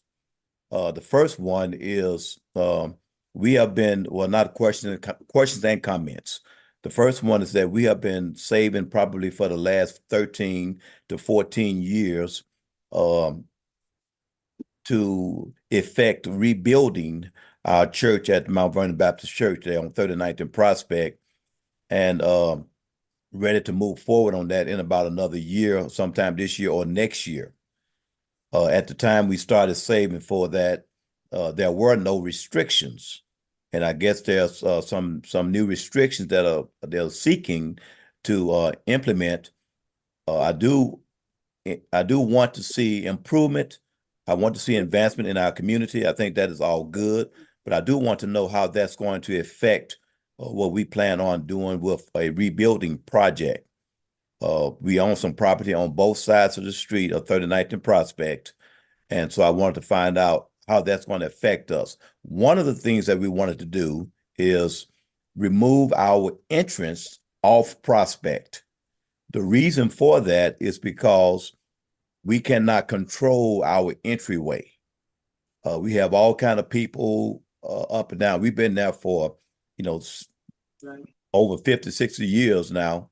And we have all kind of people coming up and down the street, and, you can't stop them from going, in front of your door because that's public property, that's sidewalk. So we want to move our entrance off Prospect Avenue so that we can control who comes in front of our doors, hanging out in front of our doors, all of that. We contact the police department. The police department say, well, we can't do nothing, but then we can't make a move because that's public property. And then sometimes we have groups that come by, specifically some of the Hebrew Israelites that come right in front of our doors and began to interfere with our congregants. So that's the first thing.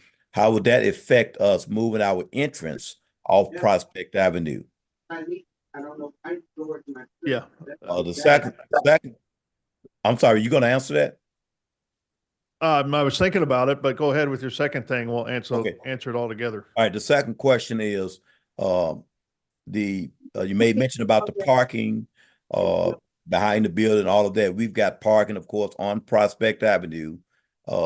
And I wanted to find out how is that going to affect the church that's going to be there. We have parking on both sides of the street for people that's coming to park at the church. And it's our intent, of course, when we build a new building to have parking that would, I think you said, made mention of somebody should not abut, I believe it's called abut to Prospect Street. So I wanted to find out how is that going to affect us?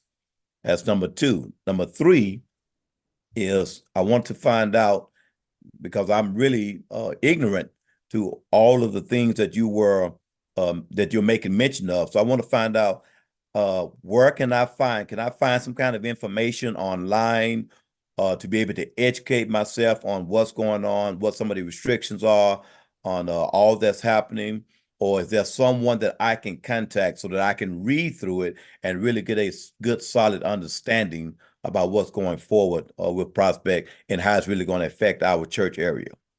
And Okay. then the last thing I want to make mention of is that there was a portion of the testimony that they were giving that was missed because we could not hear anything. And I think one of your council members made mention of that earlier, but we couldn't hear anything that was being said for about 5 or 6 minutes, 7 minutes, somewhere around in there. So we missed all of that information. Okay. That's all I have. All right. Thank you, Pastor. And Pastor Gibbons, I sent you a message just now, a direct message with my email and phone number. And if you can call me, email me, we can go over your site specifically. Tell him your name. And my name is Andrew Clark. Thank you, Commissioner Beasley. You say you sent it to me where? Just now on the chat. Okay. All right. Let me take a look here. Look Okay, I in the see it. chat. Okay, great. All right. Thank you. Thank I'm going you. to mute myself and turn my camera off if there's nothing else. Thank you. Yeah, I think if you just have a conversation with Mr. Clark, he'll be able to answer all your questions that you have. Thank you, Pastor. Thank you.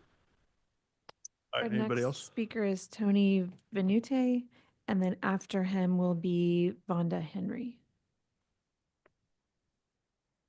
Okay. Tony?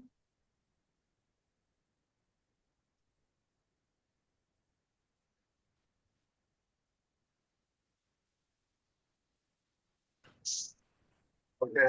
All right. But I mean, hello? Yes. Am I on there? I'm sorry. Yeah. I'm on my smartphone. I'm having some technical difficulties here. It's my first time to do something like this. Go ahead. Can you hear me all right? Yes. Yes. Please go ahead. Fantastic.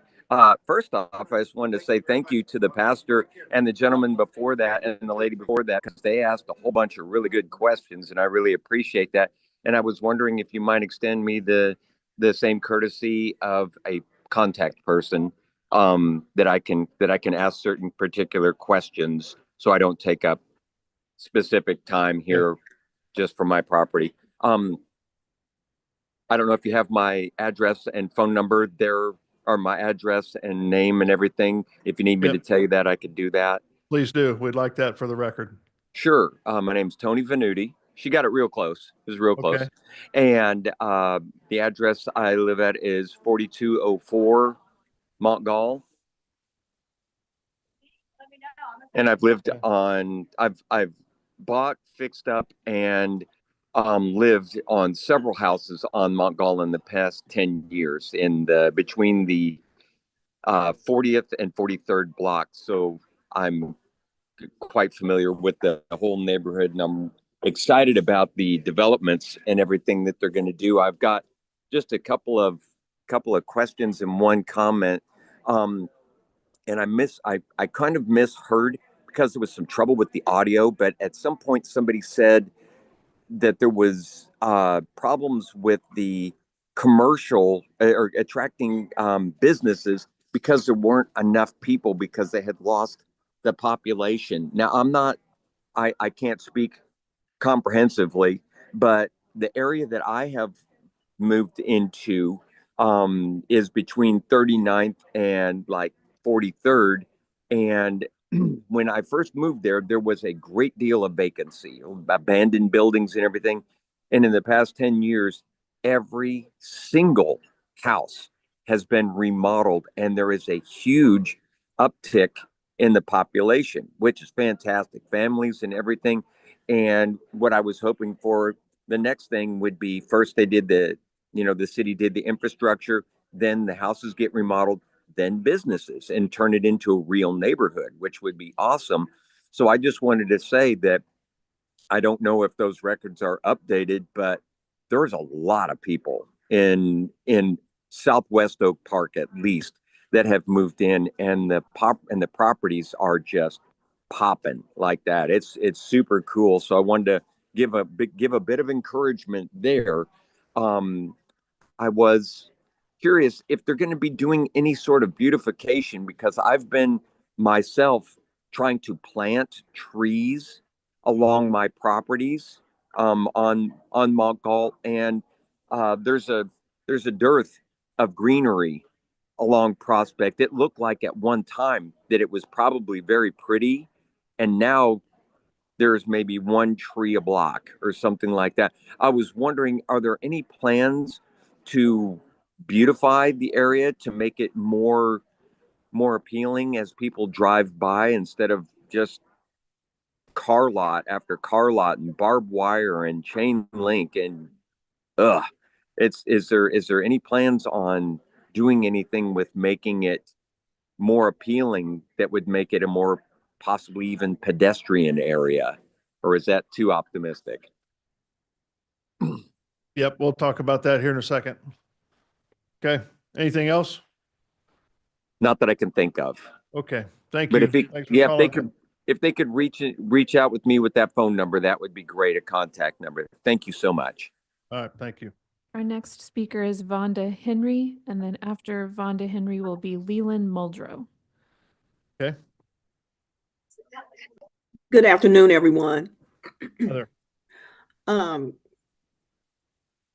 I just received this letter last week regarding the transit-oriented development.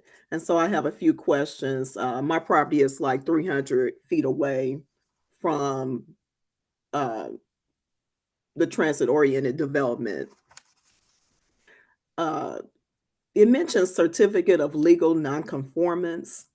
And so I'm wondering, do I have to get a certificate of legal nonconformance for my residential property? Ms. Henry, this is Andy Clark with City Planning.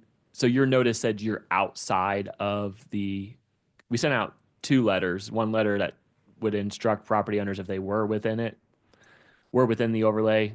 In yours, you stated you are outside of the overlay? Yes, by 300 feet, yes. Okay. If you are outside of the overlay and for a family home, Yes. then you do not need to apply for the CLNU, Certificate of Legal Non-Conforming Use. Okay. Okay. So And I also would like to have Mr. Clark's email address and phone number as well, because I have additional questions regarding this. yes, I'm going to send it to you in a message right now, okay? Okay, and that's all the questions I have. Thank you so much. Okay, thank you. And just to clarify before we move on, even if you're within the zoning overlay boundary and you own a single family home, you do not need a CLNU. Thank you. Our next speaker is Leland Muldrow, and after that will be Masonic General Committee Melvin Hawkins.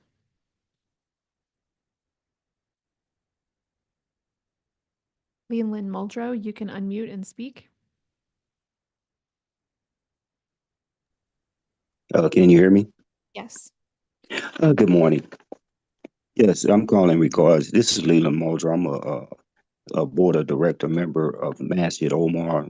There's a new project construction we doing on a new building there, and I wanted to request to the councilman and the board if there's any way possible that we can have a sidewalk around around 49th and Mongol, start going down East 49th Street to around 49th and Chestnut. Is there any way possible that we can have a sidewalk there? Yeah, I think you might have to get a different department for that. What Public Works he needs to work with. This is not the right body to work on helping you get that at this time. Okay, so I should talk to Public Works. Yes, please. Yeah. Okay, thank you very much, and y'all Thank have you. a great day. All You right. too. Thank you. Our next testimony is from Masonic General Committee Melvin Hawkins. Good morning. Good morning. I'm hoping that you can see me. I'm not really savvy with all Yes. of this. Okay, fantastic. Good morning again. My name is Melvin Hawkins. I'm representing the Masonic General Committee, which is located at 2200 Prospect. I sit as the president of that particular committee. I only have two questions. First and foremost, of course, Mr. Clark, I will need your information in order to get more information to provide to my board about this overlay. My question is that currently we are in the process of trying to get approvals for modifications as well as rebuilds of our building due to the fact that it was caught on fire by vagrants. And I wanted to know if the overlay or how the overlay will affect this rebuild of our particular property located at 2200 Prospect. Okay. Yeah, I imagine if you guys can get together, he can answer all those questions for you. Correct. And And then- Mr. Yes, Hawkins, sir. I just sent you a message with my information. Thank you. Thank you very much, Mr. Clark. I look very forward to speaking to you soon. Same here. Anybody else? That is all our testimony online. Okay. All right, so we'll go ahead and close public testimony then. There's obviously, You have one here, I think. oh, I'm sorry. Yes. Hello, Kirk McDowell Schaefer. I own a building at 3042 Brooklyn Avenue. I purchased that 14 years ago, and I'm not exaggerating when I say that it would have been demolished by the city if I hadn't done that. Got it off the dangerous buildings list. So when the plan calls for social capital, patient capital, I have to think that I fall under that definition. So it feels like a bit of a rug pull by the city, because the main reason I bought this, besides liking the location, was the zoning, which is B32. I don't think that it has, necessarily all the negative implications that staff make it sound like. I think, obviously, a lot of this other testimony you just heard shows how little this overlay is understood. It will be affecting a lot of people. So for my property, I can't believe that the presentation actually didn't show you the use tables and what will actually be, changed, because this is pretty major downzoning for me. It's, 19, something like that, uses that will be downzoned in one way or another. And so, again, I think I'm a good neighbor, and and shouldn't be punished for, something I haven't done yet. So I would appreciate continuance to, hopefully work on these issues some more. About half of this, it looks like, is the transit corridor, which is the most restrictive. And I don't feel that that use quite fully represents the historic uses of my intersection and some others that are as current'ly drafted. And I appreciate the discussion about parking, but I think you really need to look at the uses as well. Kurt, your building's at, what'd you say, 14th in Brooklyn? 31st. 31st in Brooklyn, okay. 3042.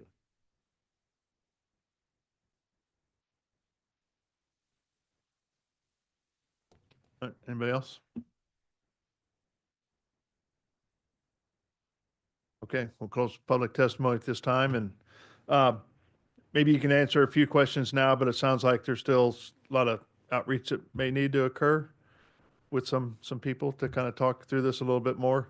Yeah, I think we try to hit some of this if we can for now.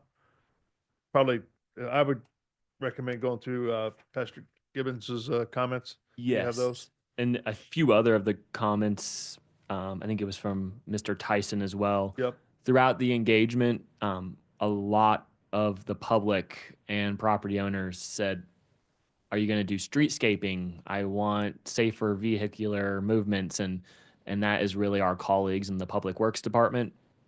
And I can let Jonathan elaborate on where that is headed. And we're pleased to announce as well, and I believe Public Works has already announced that they did receive funding to actually make streetscape and safety improvements to the public right-of-way on Prospect between Linwood and Brush Creek. So, you know, that is coming. While it's only one segment, it is a starting point to try to alleviate some of the weaving traffic, some of the high-speed traffic, you know, that's well above the currently posted speed limit. Okay. Yeah, it seems I'm just kind of curious up and down the whole corridor itself. Are you doing any traffic calming kind of improvements?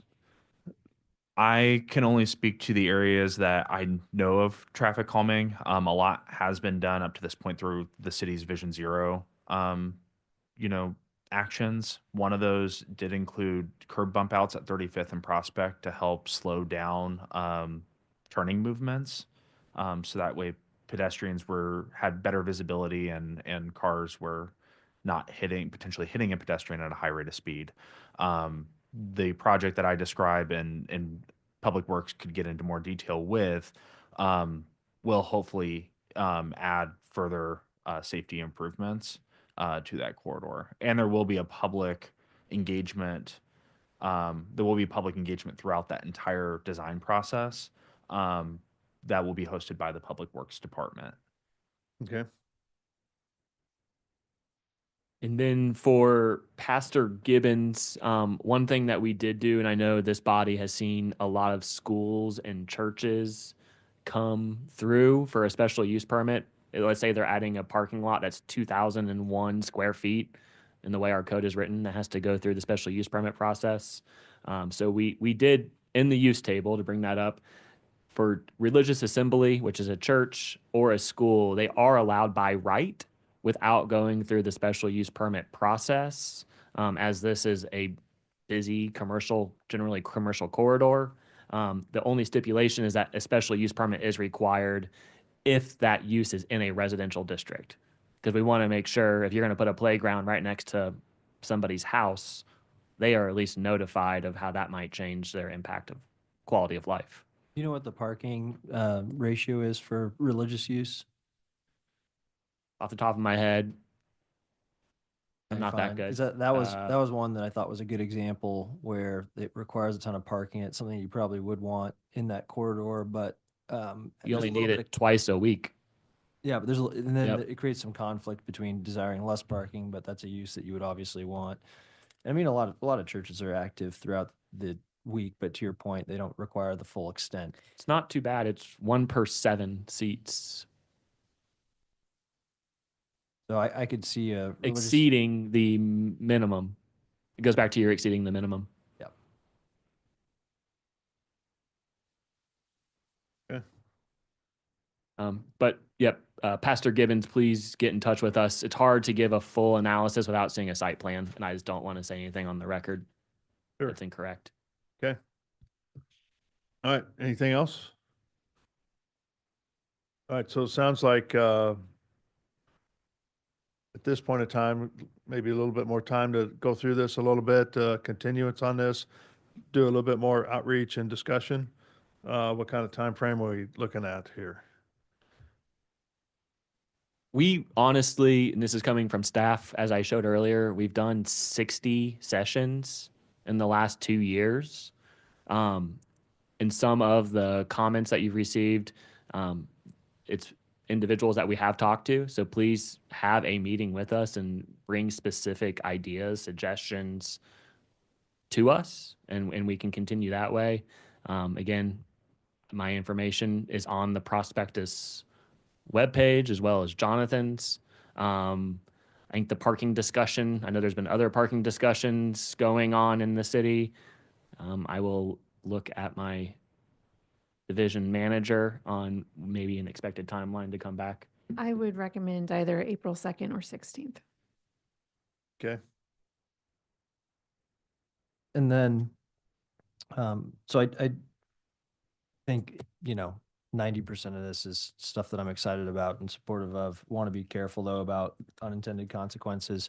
One of the other things that I'd like to hear more about potentially next time would be in regards to parcels that are going to be downzoned or effectively downzoned or limited with what their use is because they don't currently have a use. So they can't get the certificate of nonconformance. But yeah, how to try to grandfather those in if it's acceptable in certain areas. And that's where we have had the conversations of what specific use, because it's a two-way street, right? The point of this overlay is to address the uses that don't encourage transit-oriented development, that we were tasked with addressing, oversaturation of some uses. So if you look at the use table, the primary uses removed in most of these corridors is the vehicle services. So, I mean, that is the bulk of what was removed from the corridor. Everything else would go through the special use permit process. So some uses changed from being by right to a special use permit. So if I understand what you're saying a potential property owner shouldn't necessarily be too concerned because there's a great chance that the future uses that they're wanted aren't going to be limited. Or we're not even permitted under that current zoning district.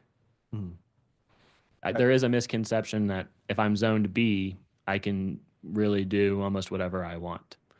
That's what this overlay is intended to do, is to establish standards, set a guardrail, because there's a lot of misconceptions of what is currently allowed on properties from our public engagement.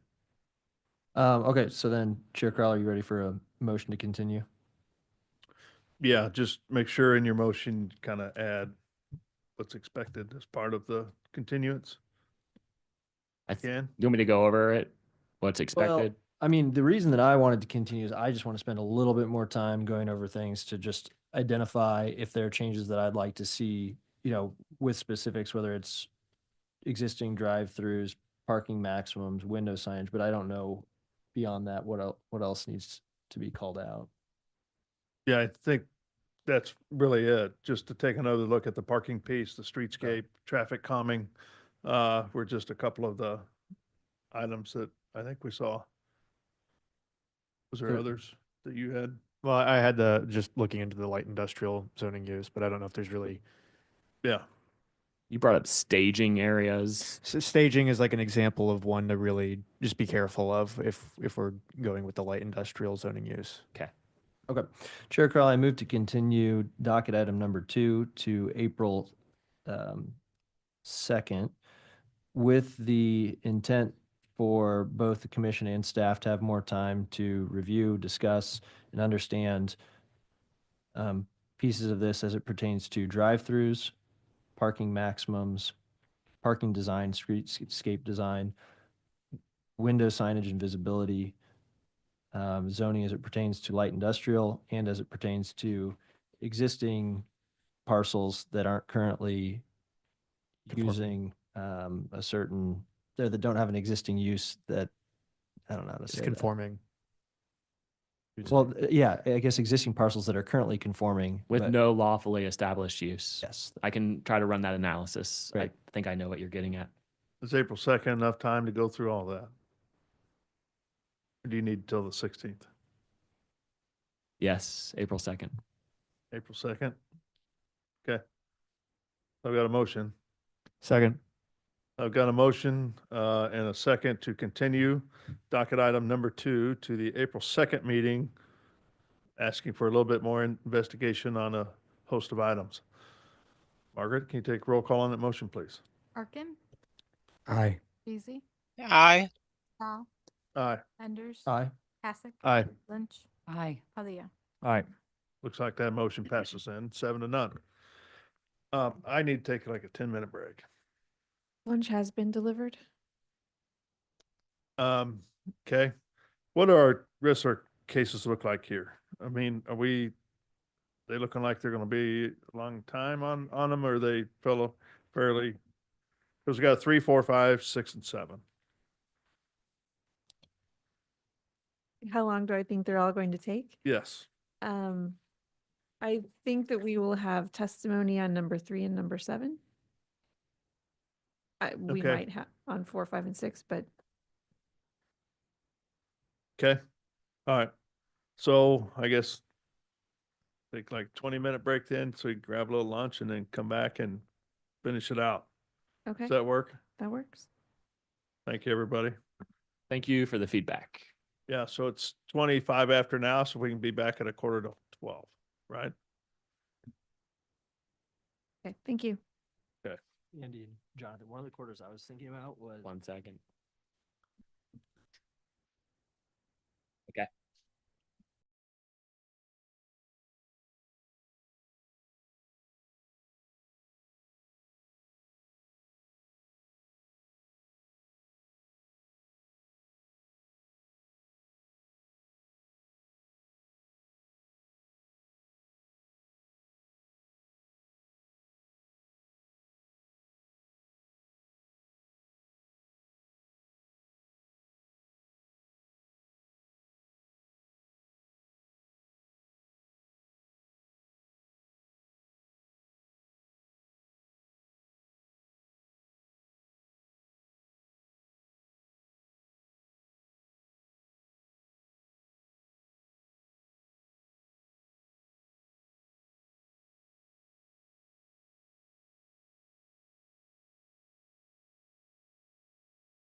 pass it without studying. All right. You couldn't or could? AREs. Yeah, it's like your bar. Commissioner Beasley back online with us? And there's two of them that are like almost 8 hours. Oh, better you than me. I also wouldn't want to take the bar. Margaret, she online with us? Can you tell? She doesn't have her camera on. Okay. Absolutely. Yep, I think we're ready. Yep. Like listening to that. All right, let's reconvene our meeting here, starting with docket item number 3. Docket item number 3.1 is case CD CPC 2025-31, a request to approve an area plan amendment in proposed District B2-2 on about 0.4 acres generally located at the northwest corner of West 47th Street and Bellevue Avenue, changing the future land use from office residential to mixed-use community. Item 3.2 is case CD CPC 2025-6, a request to approve a rezoning from districts B1-1 and R2.5 to District B2-2 on about 0.4 acres generally located at the northwest corner of West 47th Street and Bellevue Avenue. And item 3.3 is case CD CPC 2025-5, a request to approve a development plan and proposed to District B2-2 on about 0.4 acres generally located at the northwest corner of West 47th Street and Bellevue Avenue, allowing for the expansion of an existing building. Thank you. Good morning still, commissioners. As stated, we have docket item number 3, which is the development plan, rezoning, and area plan amendment for 4646 Bellevue. This site is located in near Midtown, near the plaza as well.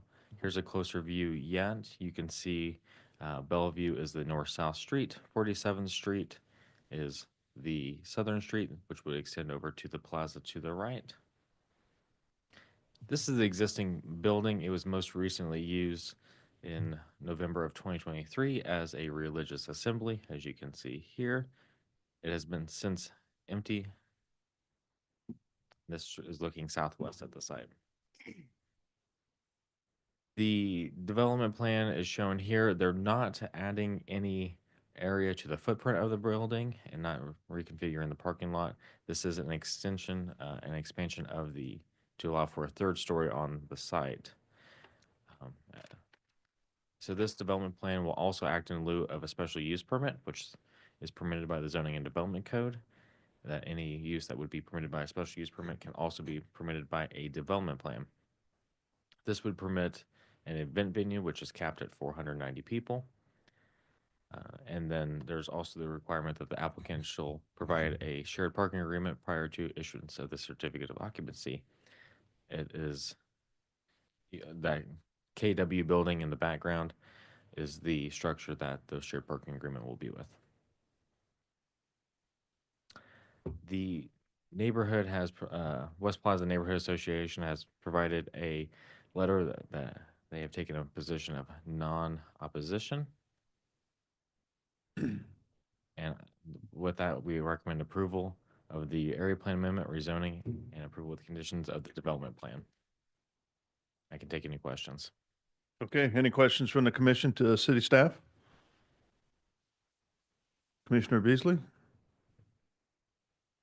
She joined us. Yep. Yeah, but my microphone didn't want to unmute. No, I'm good for now. Thank you. Okay, thank you. Let's welcome the applicant. Good afternoon or morning still. Good morning, still. Yeah. Chair, members of the commission, David France with the Stinson Law Firm, representing Plaza Legacy 3 Properties, which is the developer of this site. Plaza Legacy Properties is the principal of that is Louis Accurso. Lou has the Accurso Law Firm, which owns the property at the intersection of Bellevue and Roanoke. It's a triangle-shaped lot there. He also owns through Plaza Legacy 2, the other building on that block. So he's been a resident and a business person in this area for approximately 25 years now. He has acquired this former commercial and most recently church building The proposal is to create an event space and to add a third floor, which is partially enclosed as shown on the plans. The addition of the third floor is to take advantage of the views of the plaza, and it will face towards the east. Parking will be provided. Mr. Curso, through Plaza Legacy Properties 4, will be the owner of the Bell Tower building in approximately 10 days. And so we will have a shared parking agreement with that. The Bell Tower building has a total between the structured parking and a surface lot on the east side of Bellevue, south of 47th Street, has another 255 parking spaces approximately. The site has approximately 20 spaces, and then across the street we have another 20 or 30 spaces, 25 to 30 spaces. So plenty of parking.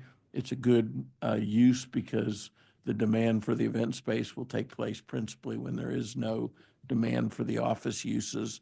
I would just add we are in agreement with all of the conditions requested by produced on the staff report, and we would appreciate your support of this, and I would be happy to answer any questions. Okay, thank you. Any questions for the applicant?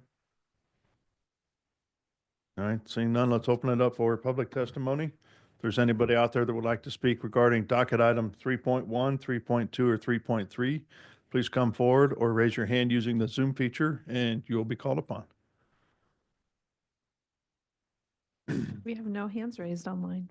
Okay, we'll go ahead and close testimony then. Anything else you'd like to add at this time? No, thank you very much. Appreciate the staff's good work. We were able to work very collaboratively with the staff to get to this point where we have a plan that we think is a good one for the neighborhood. As you can tell, I think everybody knows West Plaza does not provide letters of support. They only provide letters of non-opposition. And we had no opposition at either the board meeting with the neighborhood association or the public engagement hearing that we conducted.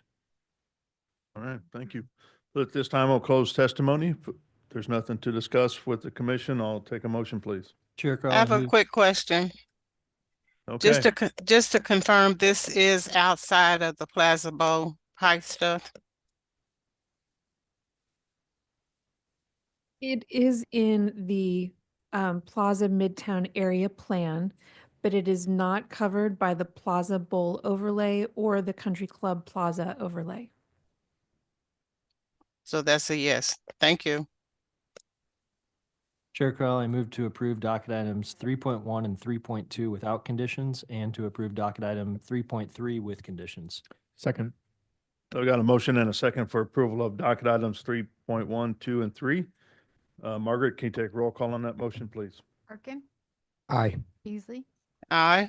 Crowell, Aye. Enders. Aye. Hasek. Aye. Lynch. Aye. Padilla. Aye. All right, looks like the motion passes. Thank you. Very much. Yep. Docket item number 4 is case CD CPC 2025-12, a request to approve a rezoning from District R80 to District R2.5 on about 0.784 acres, generally located at Northwest 79th Street and North Thomas Myers Drive.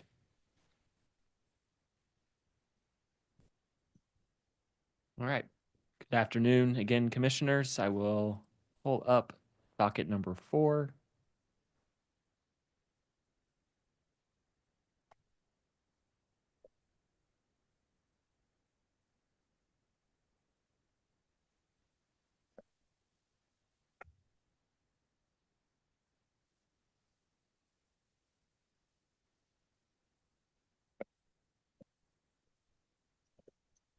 All right, docket number 4 is CDCPC 2025-12.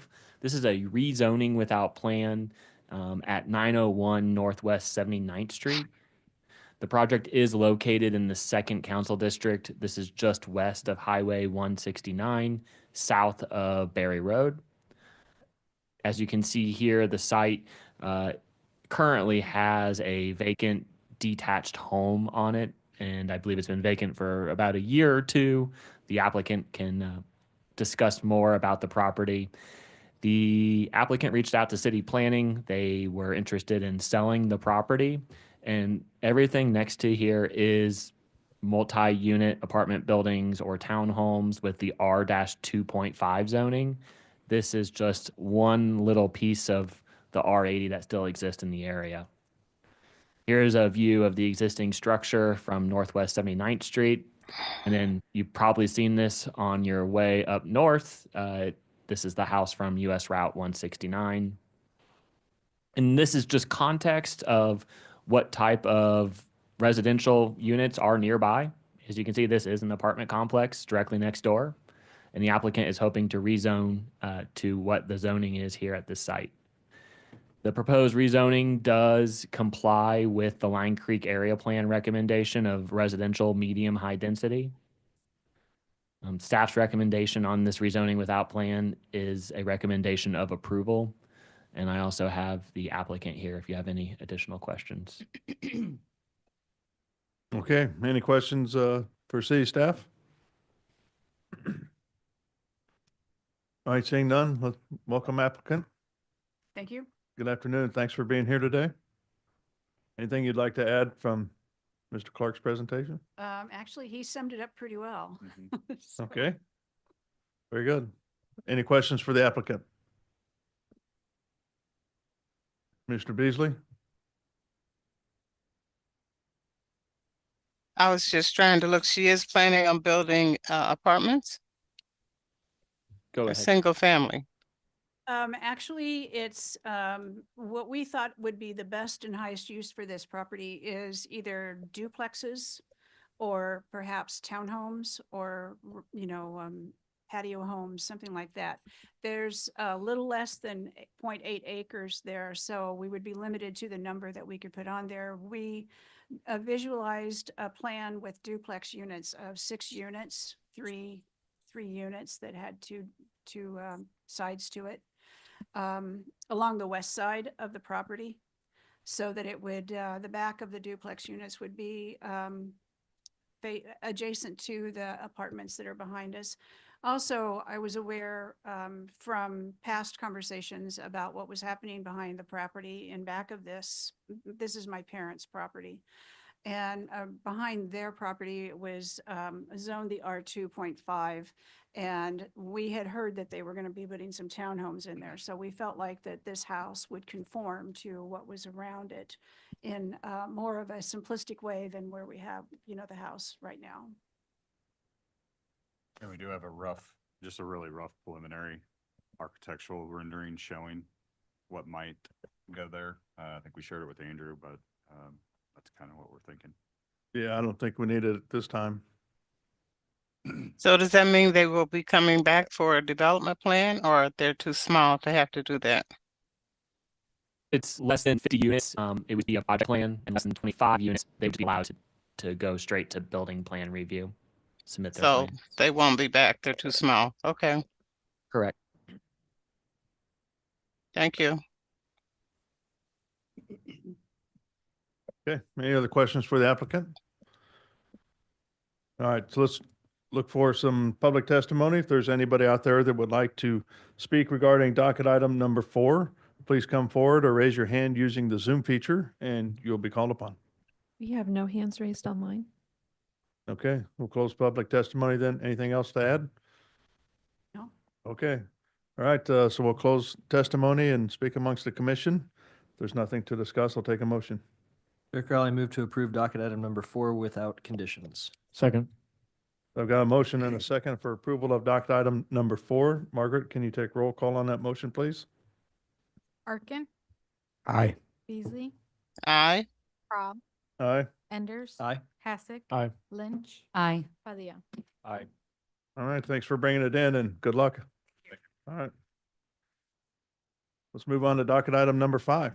Docket item number 5 is case CD CPC 2024-178, a request to approve a rezoning from AGR and B3-3 to B3-3 in order for the zoning designation to reflect existing conditions on about 1.9 acres generally located at 9200 Northwest 119th Terrace.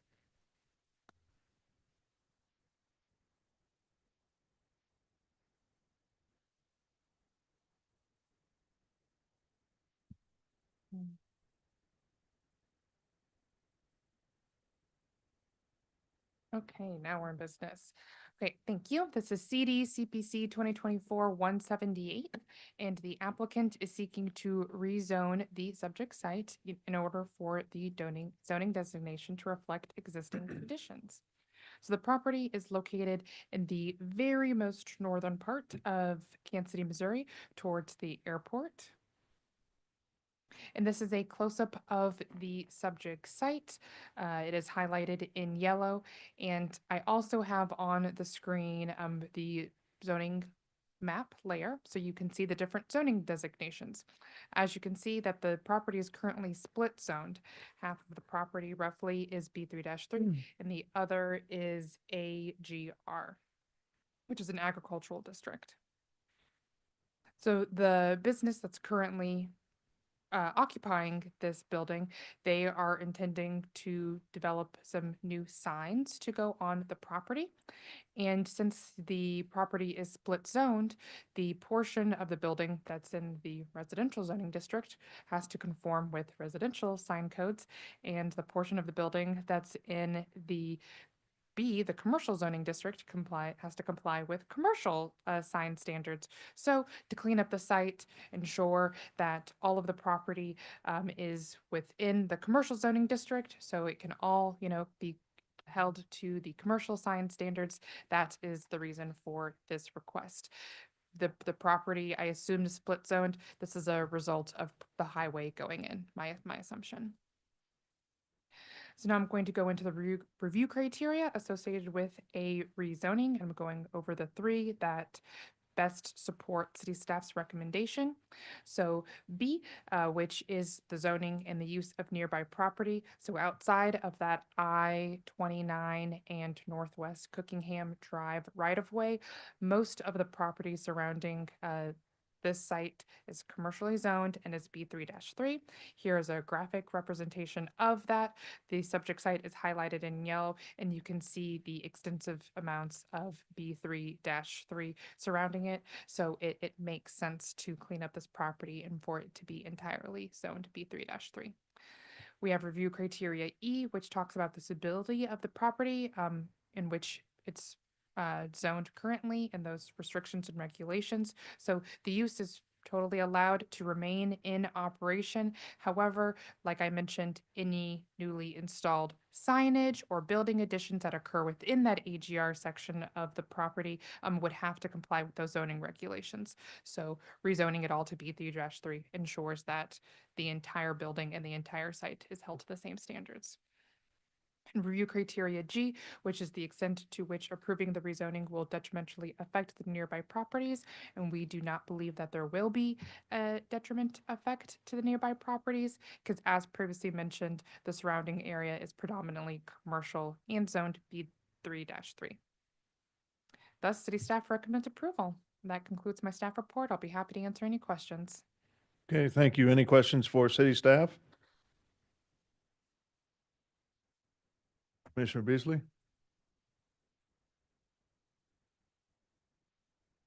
No, I'm fine. Okay. All right, is the applicant available?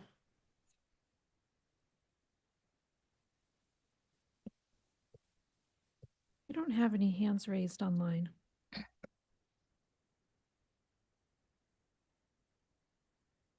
Okay, let's move on to the next case then. If the applicant's not available, Do you want to continue this? maybe they'll come back from lunch or something here. Let's kind of hold on it until Okay. we get through number 6 and then check, and then if not available, we'll go to 7, and then if they're not available after that, we'll continue.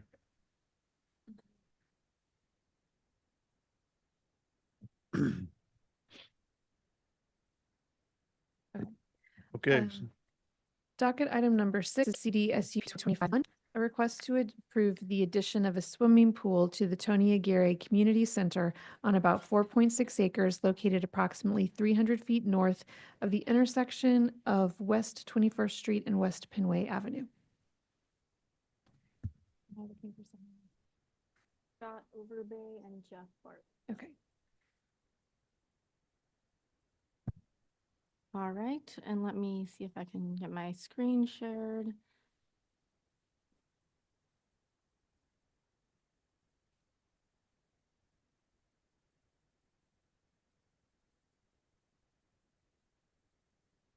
All right. So this is a special use permit for 2050 West Penway. And I think it's, okay. Is the So- applicant available on this one? Yes, Okay. we have it. Checking. The subject property is located in the west side. And this is the location of the property. You can see it's got a total of 4 properties or 4 lots, all owned by the same owners, and it all encompasses the entire Tony Aguirre Community Center. So the applicant is proposing the addition of an outdoor pool and 2 small building additions. This is just a close-up of the actual pool area and deck with the slide and just the area for the pool. And then the 2 circles highlight the small additions to the building that will house the maintenance and all of the equipment as well. And here is an overall site plan. It does show that there are 3 accesses to the site and that the applicant is compliant with the parking requirements for the community center and its expansion. It does also highlight the pedestrian connections that are existing. The applicant is not proposing to remove any sidewalks or add any, as most of the pedestrian access shall be from the inside of the building or just within the site itself. And then just a close-up view of that pool deck and play area. This area will be fully surrounded by a fence, and we can go into that in more detail in a second. The applicant did revise their plans after the publication of the staff report, just showing that their landscaping is in compliance with the zoning and development code and that they are not asking for alternatives or deviations or alternative landscaping plans.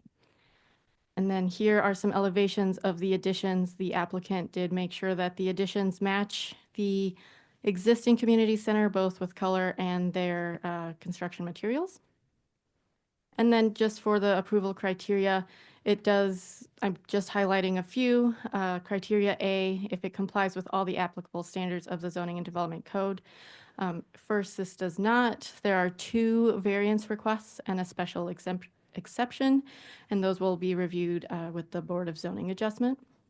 Other than that, the use does, it is in the convenience of the neighborhood. The use is existing. This is just an addition to that use. And then D, is it compatible with the character of the surrounding area? It will have the same operating characteristics, hours, lighting, and it might have a slight increase in traffic generation, but that's to be expected with an outdoor pool at a community center. And so just a couple views of the site. This is from Bellevue Avenue down to the site. You can see that grade change along the rear yard. And then a view from West 21st Street. And then this is from West Penway Street. And then that yellow circle or oval is where that outdoor pool is going to be placed. So since the applicant did revise their landscaping plan, the only condition to remove is condition number 9. And with that, staff recommends approval with conditions. This project is for the Parks Department. Is that, they're the owner and applicant? Yes. And they are online. Okay. I probably need to recuse then because we're doing work with the Parks Department. Okay. Any questions for city staff? Seeing none, we'll welcome the applicant.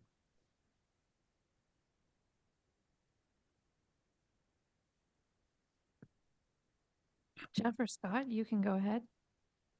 Sure. We don't have any presentation or anything. We appreciate being here and are here primarily to answer questions. I'll just give you a little quick background. This pool that's being added is replacing a swimming pool for the West Side neighborhood that failed several years ago.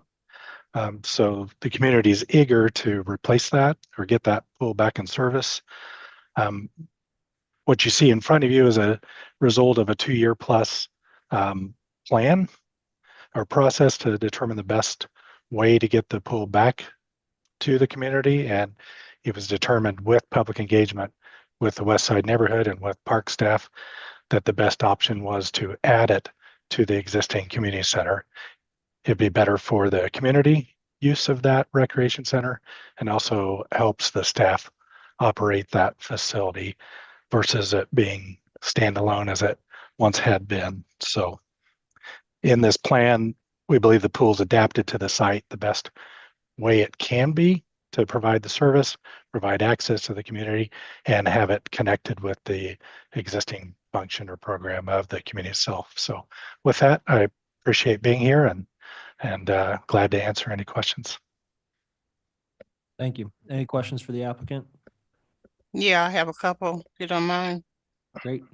So the previous pool was also an outside pool? Yes, it was. It was in Jarbo Park. It was within, say, a mile Oh, of so this it location. wasn't, yeah, it wasn't close to the center. Okay. It was same neighborhood, approximately within a mile of it, but not at that site. So is there the ability to down the road make this a enclosed pool so that it can be used year round? That's not something we've discussed. There is currently an indoor pool at that center now. So this is being added as an outdoor pool addition to that. So the indoor that's- pool yeah. would be continued to maintain. I thought there was an indoor pool. Okay, so now we're gonna have two pools. This one is just larger and it only be operating during the warm months. That's correct. So the indoor pool will be operated 12 months out of the year. And then during summer months, the doors would be open to the community center. So the indoor pool and the outdoor pool would be connected and function together as one aquatic center. So what is the difference in sizes then of the two? Is the indoor one that small? They're approximately the same size, similar size, the indoor and the outdoor.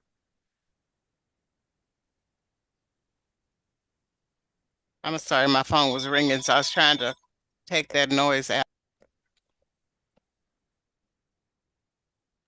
Those were the questions I had, as if it was being able to be enclosed. So there's no need, there isn't a closed pool.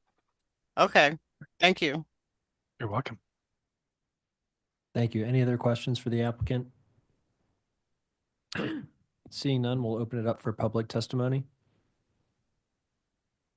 We have no hands raised online. And then back to the applicant. Anything you'd like to add? I don't think so, other than I do appreciate working with Miss Shamby on this. She's been very helpful in guiding us this, so we appreciate that, and we're Parks Department's in agreement with the conditions to this permit application.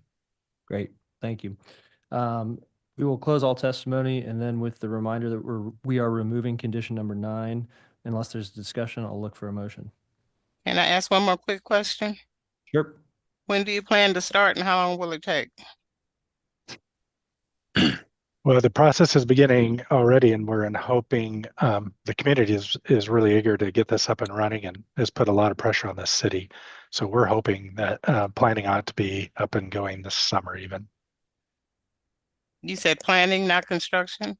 Well, it's beginning construction, yes. Okay. And how long you think it'll take? A few months of construction. So that the intent is to be open this summer for the outdoor season. Well, that's great news. Sound happier than that. Okay, thank you, Tyler. I just have a question out of curiosity. There's currently some construction going on the street in front of this area. Does this have anything to do with that? That's what that is? Correct. They got a permit approved for the building itself at risk. And so there is a condition that if there's something that needs to change, a recommendation from this board or the Board of Zoning Adjustment, that those plans be revised. All right. I'll go ahead and make a motion then. So Vice Chair, I'm going to go ahead and move to approve docket item number 6 with conditions stated with the removal of condition number 9. Second. It's been moved and seconded to approve docket item number 6 with conditions. Margaret, could we have a roll call vote, please? Arkin, Aye. Beasley, Aye.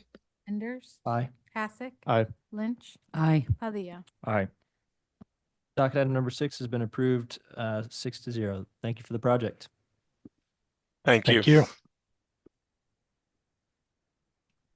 I'm just All gonna right. ask if any of our online attendees are the applicant for case number 5, if they'd raise their hand, but I don't believe that they are here.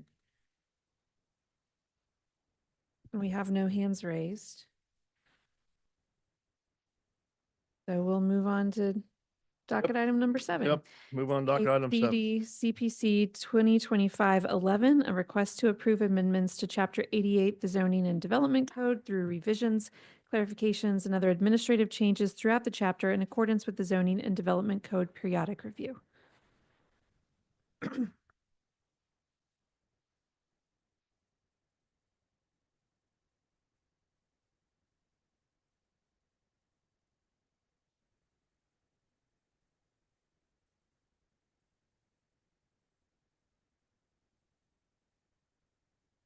Good afternoon, Commissioners. Matthew Barnes, City Planning and Development Management Division, here with docket item number 7. One second, I'm sorry.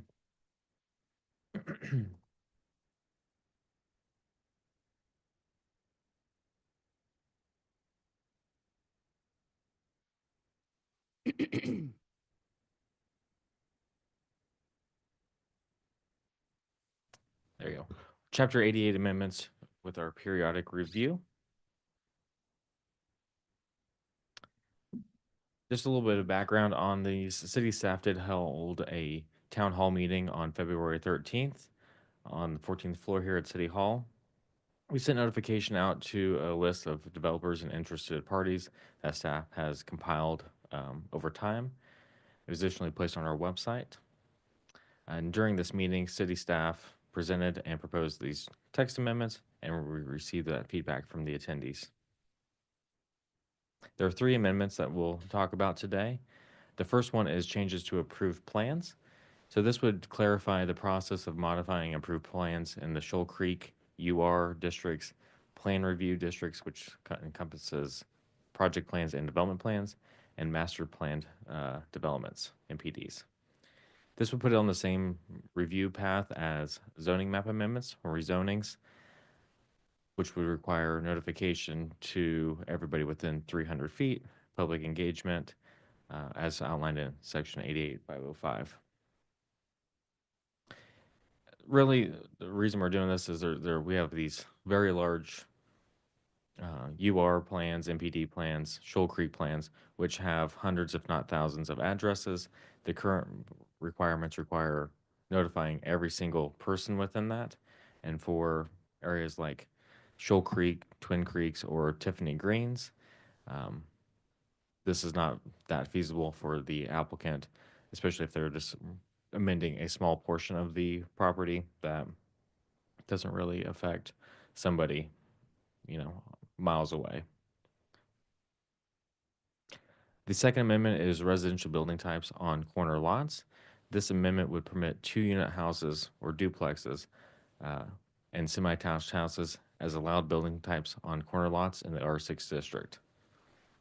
This was permitted in open space and conservation development options, and this would open this up to infill development and conventional development options as well.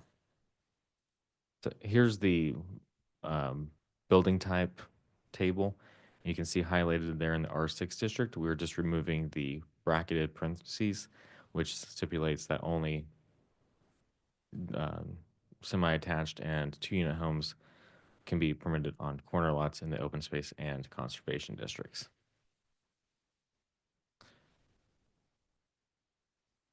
After the public engagement meeting, staff did add an extra design guideline on these in Section 88-110-06-4, which requires that each main entrance, garage, and address be off of separate streets. And just to kind of visualize what that looks like, here's a couple renderings that kind of show an example. So in the bottom, there's a garage on this, elevation garage on that. If you're looking at it from each way, they look like separate houses. Same with the top. And this is already something that's happening in Kansas City, though it's not a requirement right now. So in the Shoal Creek, you have the house on the left there, which is 2 different homes. They're connected, duplex, and they have entrances off of both streets. And then off of Meyer Boulevard near Brookside, that home right there is a duplex. but the entrances are off of separate streets. Looks like a traditional single unit detached home. The third amendment that we are proposing that we are going to request to be held till April 2nd for further evaluation is the infill residential driveway standards. And this would really update by revising the criteria for when driveways are permitted from the street based on the context area and adjacent properties. It would also introduce new standards that limit driveway width to like 12 feet, which is not currently regulated by the infill standards, and front yard pavement at 40%. But yeah, again, we are requesting that this is not considered today, and only amendments 1 and 2 are considered, and this one is held. With that, staff recommends approval for amendment number 1, approval for amendment number 2, and to hold amendment number 3 until April 2nd, and I can take any questions. Is this going to confuse anybody by looking at the first two to approve and hold the third one? Why not just wait? No, do them all at once. We know that there's a lot of interest, particularly in the duplexes in R6, and so we would like to keep that moving. Okay. That's number 2, right? That's number 2. Yeah. Okay. Well, why are we holding number 3? We would like the time to have some additional discussion. With who? Council members?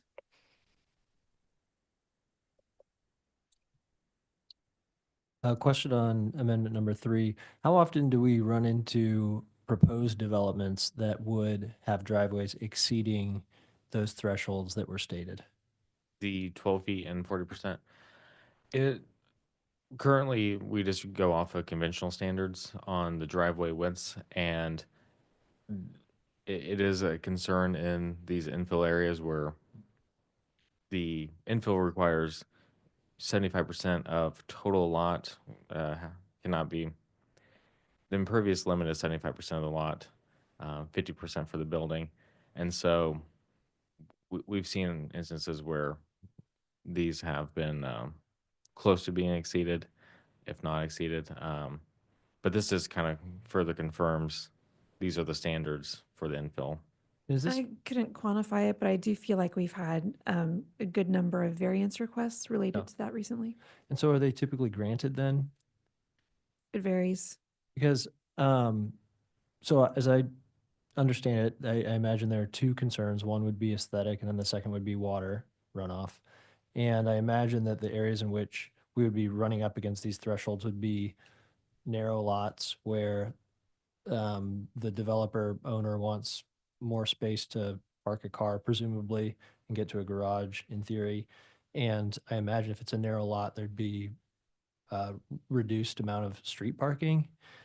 So I understand the intent that we wouldn't want a whole bunch of completely impervious front yards, but also it seems as though these are the exact situations in which we might be trying to get cars off the street.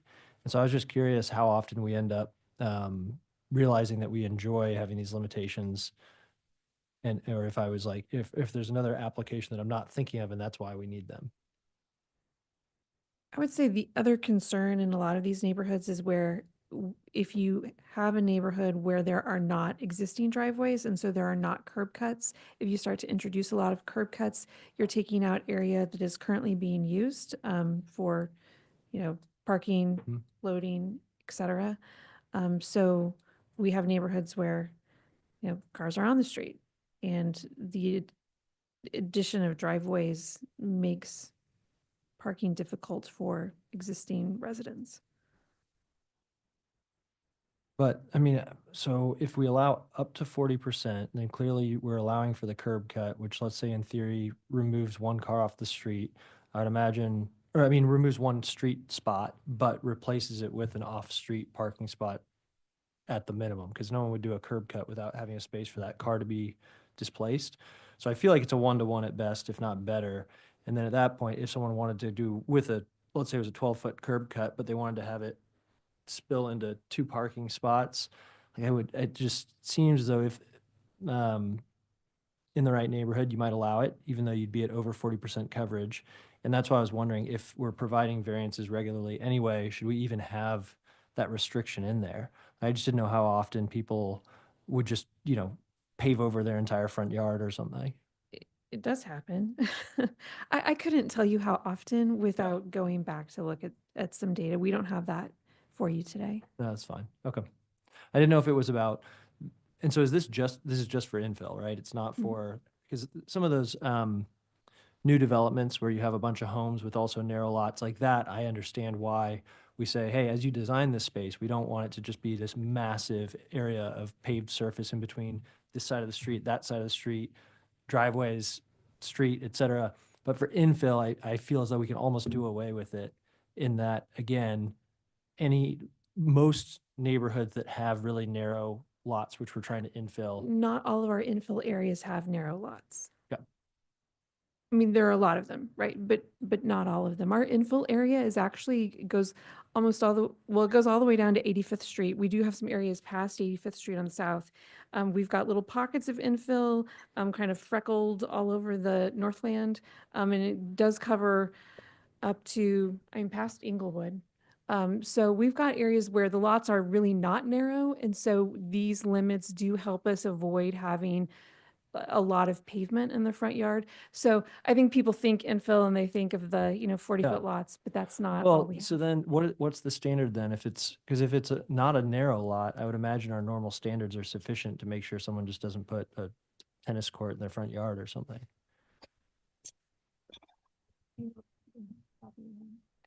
It's for non-infill pavement limit, driveway limits. 40% is the limitation on conventional development. Matching, so this is saying infill will match? It's matching for the front pavement, but it is, I'm trying to get the exact number on width. It's limiting the width of the driveway. So it's not saying you can't, make that apron or, 12-foot entrance and then, make it wider after you get off. If it's allowed by that 40%, it's making sure you don't have a 20-foot driveway apron at the curb. It's limited that to that 12 to allow for that on-street parking. Currently, the infill standards do require that shared driveways are only 12 feet max width, but it doesn't. In the front yard. Yeah, in the front yard. But it doesn't mention anywhere about if it's not shared. Oh. So we're trying to match that to the conventional 40% coverage and match to the shared driveway standards. And clarify. Yeah. Yep, thank you.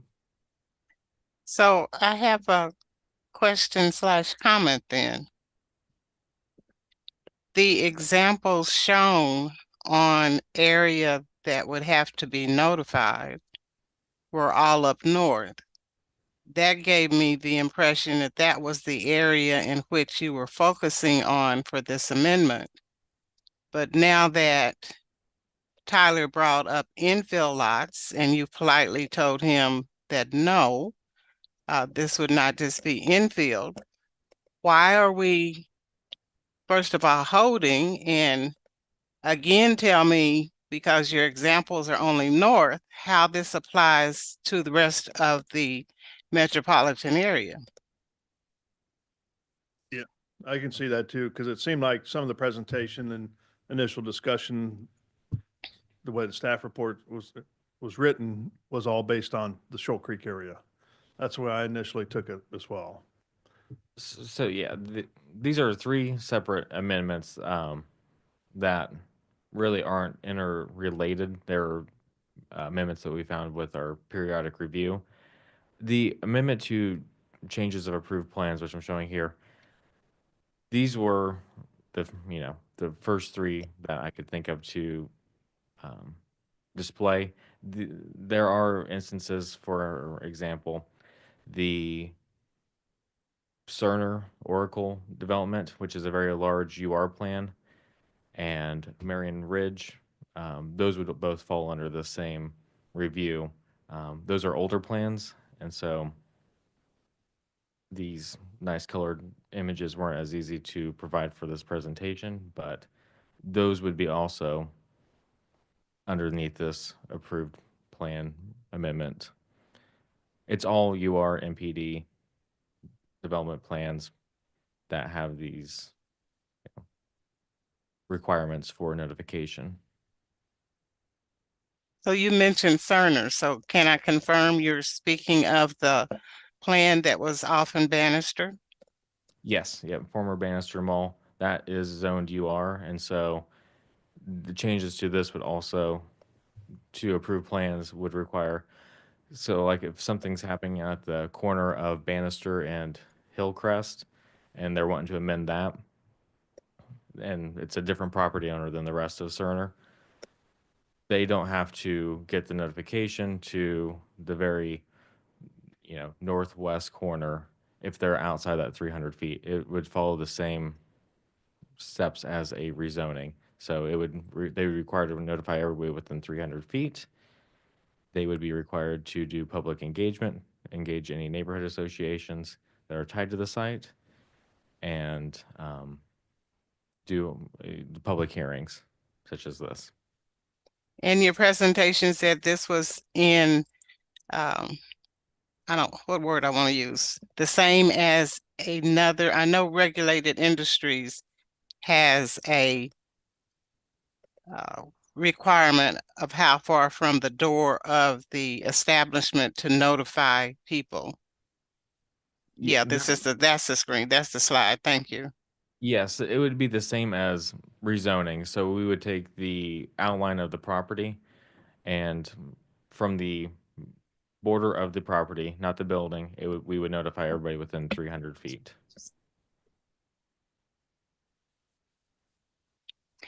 So again, I don't understand why we need to hold Amendment 3 if this applies citywide. I don't understand. So yeah, they're really three different amendments. We've brought them together as part of our periodic review, but they all have different chapters and sections of which they're amending. They're all Chapter So 88. change your screen to Amendment 3 for me, please, Matthew.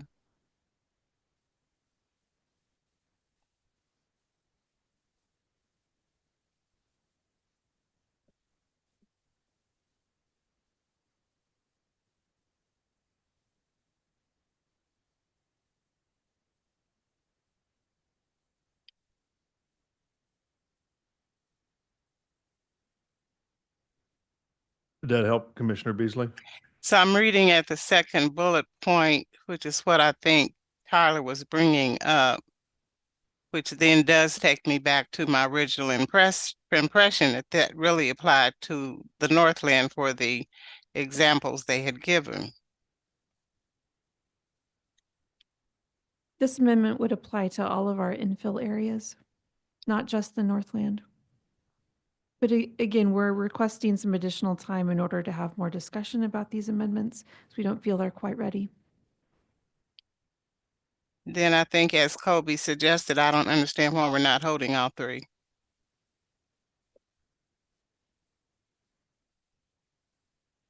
Staff feels that the other two are ready to move forward. We've had a lot of discussion about them. We know there's a lot of interest in the amendment related to the duplexes on corner lots in the R6 district. So we would suggest that those first two move forward. We hold this one. But again, we're looking for your recommendation. And how long you planning on holding it? What's your suggestion? We're suggesting April 2nd.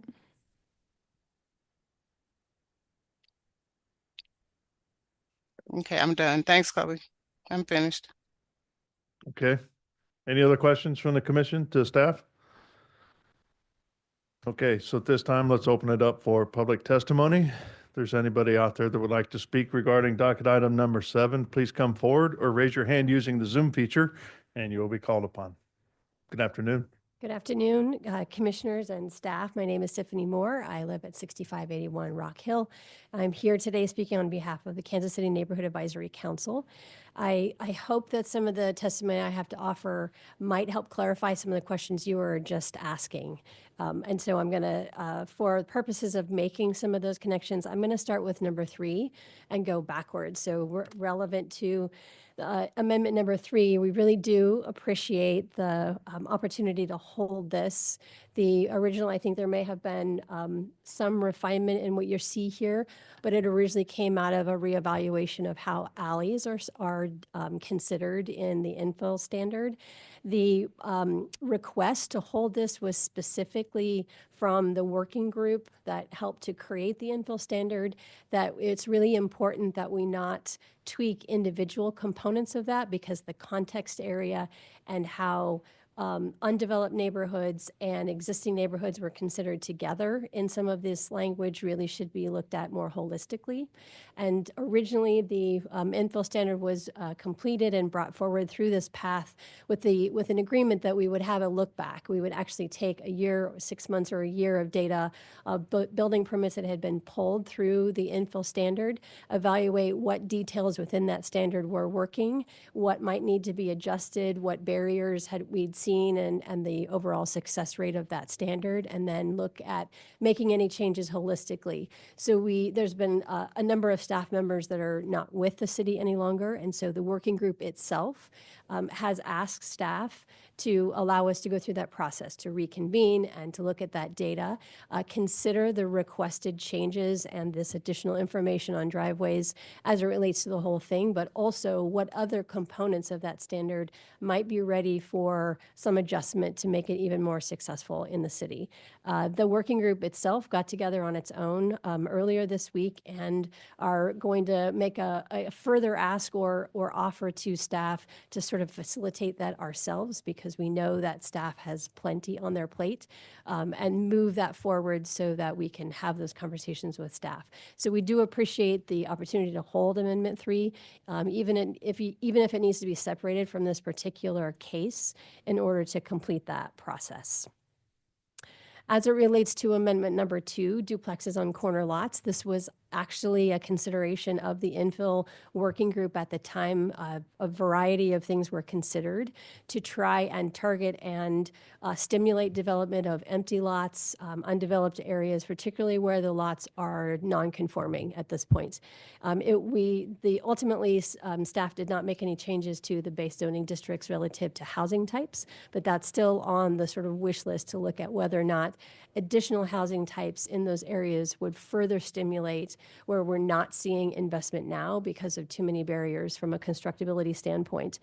The suggestion that was made by myself and others at the public meeting on the 13th was that it might be more successful right now to add this housing type on corner lots in the infill zone, so tie it to that effort to stimulate development in specific types of lots in specific areas of the city and not citywide. We found more consensus in more urban areas, and I personally, through work with other neighborhoods in suburban areas, have seen more resistance.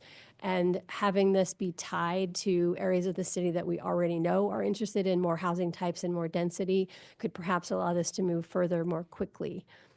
And then as it is relative to amendment number 1, we understand the concerns with the challenges of notifying so many people in some of those larger areas. There are a few comments that were made in the February 13th meeting that I wanted to make sure made it into this conversation. KCNAC consistently defends the ability of city residents to be informed and aware of proposed changes that impact the investments that they've made in the city without any direct impact from the impacted areas. And we'll use the Shoal Creek plan because that one was kind of used as an example of how a really, really large plan has potentially thousands or tens of thousands of folks to notify when it's finished. But we talked about the fact that that one is not completely finished, and that there may be areas where notification within 300 feet wouldn't actually bring up additional individuals, that some of those undeveloped areas are held by large owners at this point, and until they develop, that 300 feet really wouldn't let anyone in the plan area know that there was an amendment being proposed. Is that the 5 minute? 5 minute. Oh. Yeah. Quite And so fast. just making the point that the 300 feet may not be the right context, and there were a number of suggestions given to consider the difference between a UR zone and a large, something like Shoal Creek in terms of how many owners you might catch in 300 feet, and whether looking at a hybrid model might be more successful, looking at the way regulated industries calculates a minimum number of notices relative to distance, somewhere in the middle. So, and I appreciate your time. All right, thank you. Anybody else, sir? There are no hands raised online. Okay. Oh, no, there is a hand now. Going to promote iPhone to panelist.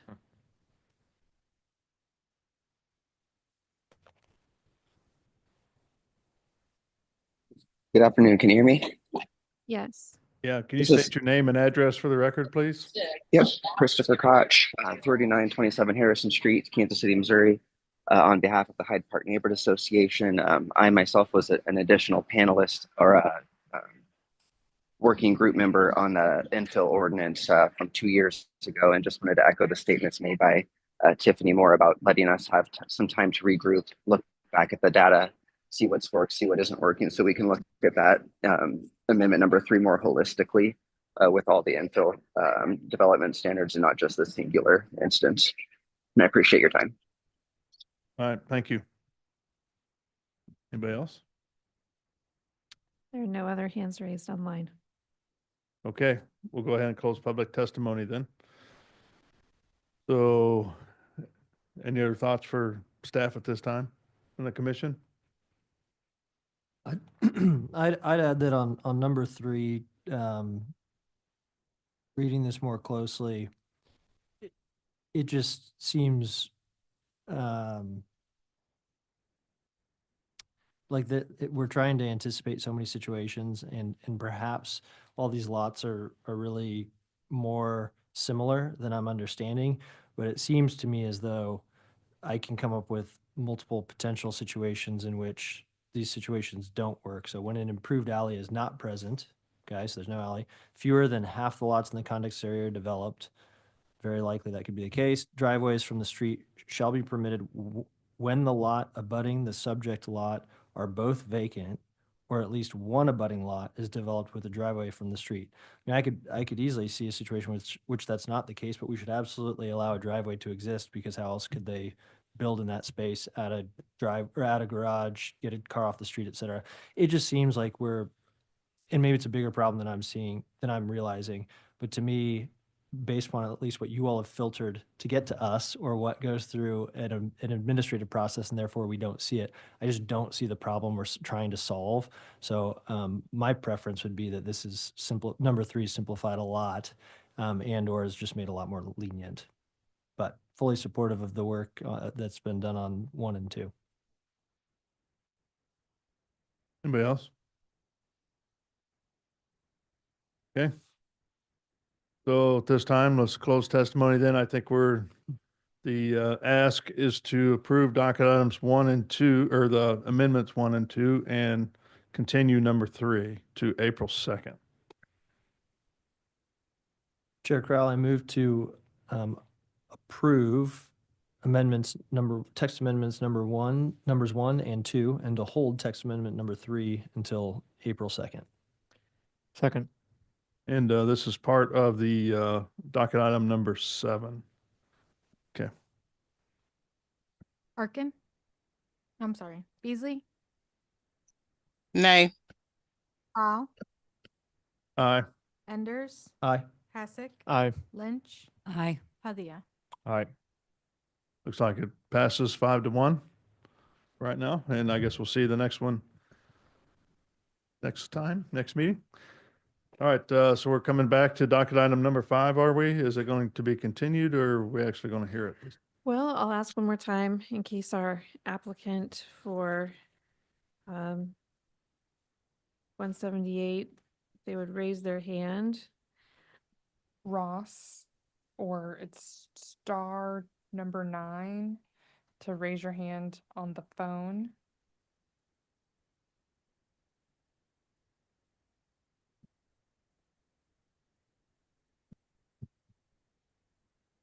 I'm not seeing anything. So you can, if you determine that adequate notification was given, you may hear the case on available testimony, or you may continue it to the next available docket.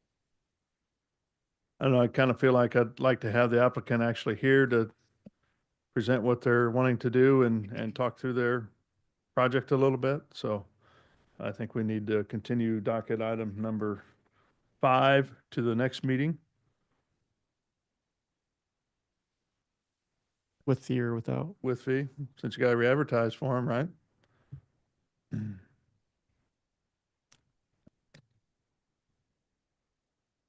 mean, we were here. So I need to, yeah, so I don't think we want to do any public testimony yet. We'll wait till the next meeting to do that. So let's continue it to the following meeting. Somebody wants to make that motion? Chair Crowley, I move to continue docket item number 5 to the March 19th meeting with fee. Second. So I've got a motion and a second to continue docket item 5 to the next meeting. Beasley? Aye. Wow. Aye. Enders? Aye. Hasek? Aye. Lynch? Aye. Padilla? All right. Aye. Motion passes. Anything else to come before the commission? I would remind you all that you should have gotten a survey yesterday for feedback on staff report formats and content. We would love to hear your comments totally anonymously so that you don't have to worry about hurting our feelings. I mean, it's already improved a ton over the last few years. I think it's way more usable than it used to be. On that note, I think I brought it up. I forget I know I brought something up like this. I forget what the response was.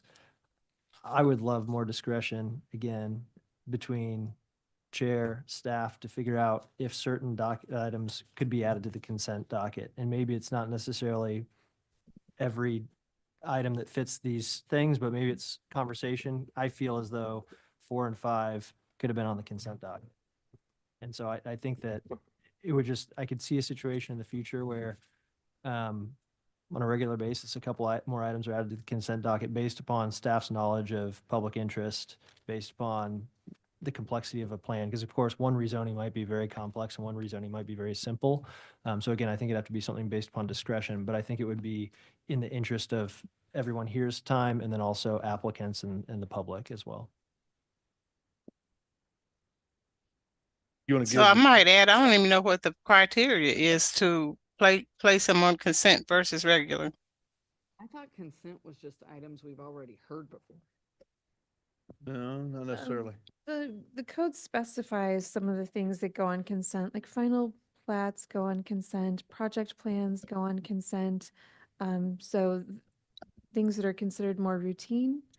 But yeah, it's spelled out in the zoning code. And so I guess what I would add to that is, so for final plats, for example, that's a ministerial decision where you really don't have any discretion, right? As long as the applicant has met all of the requirements, there's no discretion to deny that. And so it's kind of I think that's really the reason for placing something on the consent, whereas a rezoning, you always have discretion with those, right? And so that's why we don't place matters like that on the consent docket. Well, I mean, we do often pull stuff off consent docket, when we do have the ability to have discretion on it. So, I mean, I think it's worth considering. I think it could save a lot of time over the course of a year. And Commissioner Lynch, to your point, yes, I mean, the majority, based upon, again, the way they described the types of things that end up on consent, yeah, the majority, we've seen the preceding. But then you piece. don't need a presentation. You don't have to drag the staff down. When we come down, you might have questions. I mean, we can certainly take a look at that. I just wanted to give you an explanation as to why certain items go on consent. And it's the same at council, right? The final plats are always on the consent docket. And that's kind of a signal that we don't want to entertain a lot of debate on those because again, they're ministerial decisions. They don't have the same discretion with those like they do with the rezoning. So let me confirm what I thought I heard, because did I hear that the consent dockets are things we have previously heard and they bring them back on consent? No, you have read things that are routine. I just wanted to clarify because I'm like, am I losing it? Because I don't recall seeing stuff. No, I don't recall stuff being on the regular docket coming back on consent. that I'm was like, me. okay, That was me, Forrestine. okay.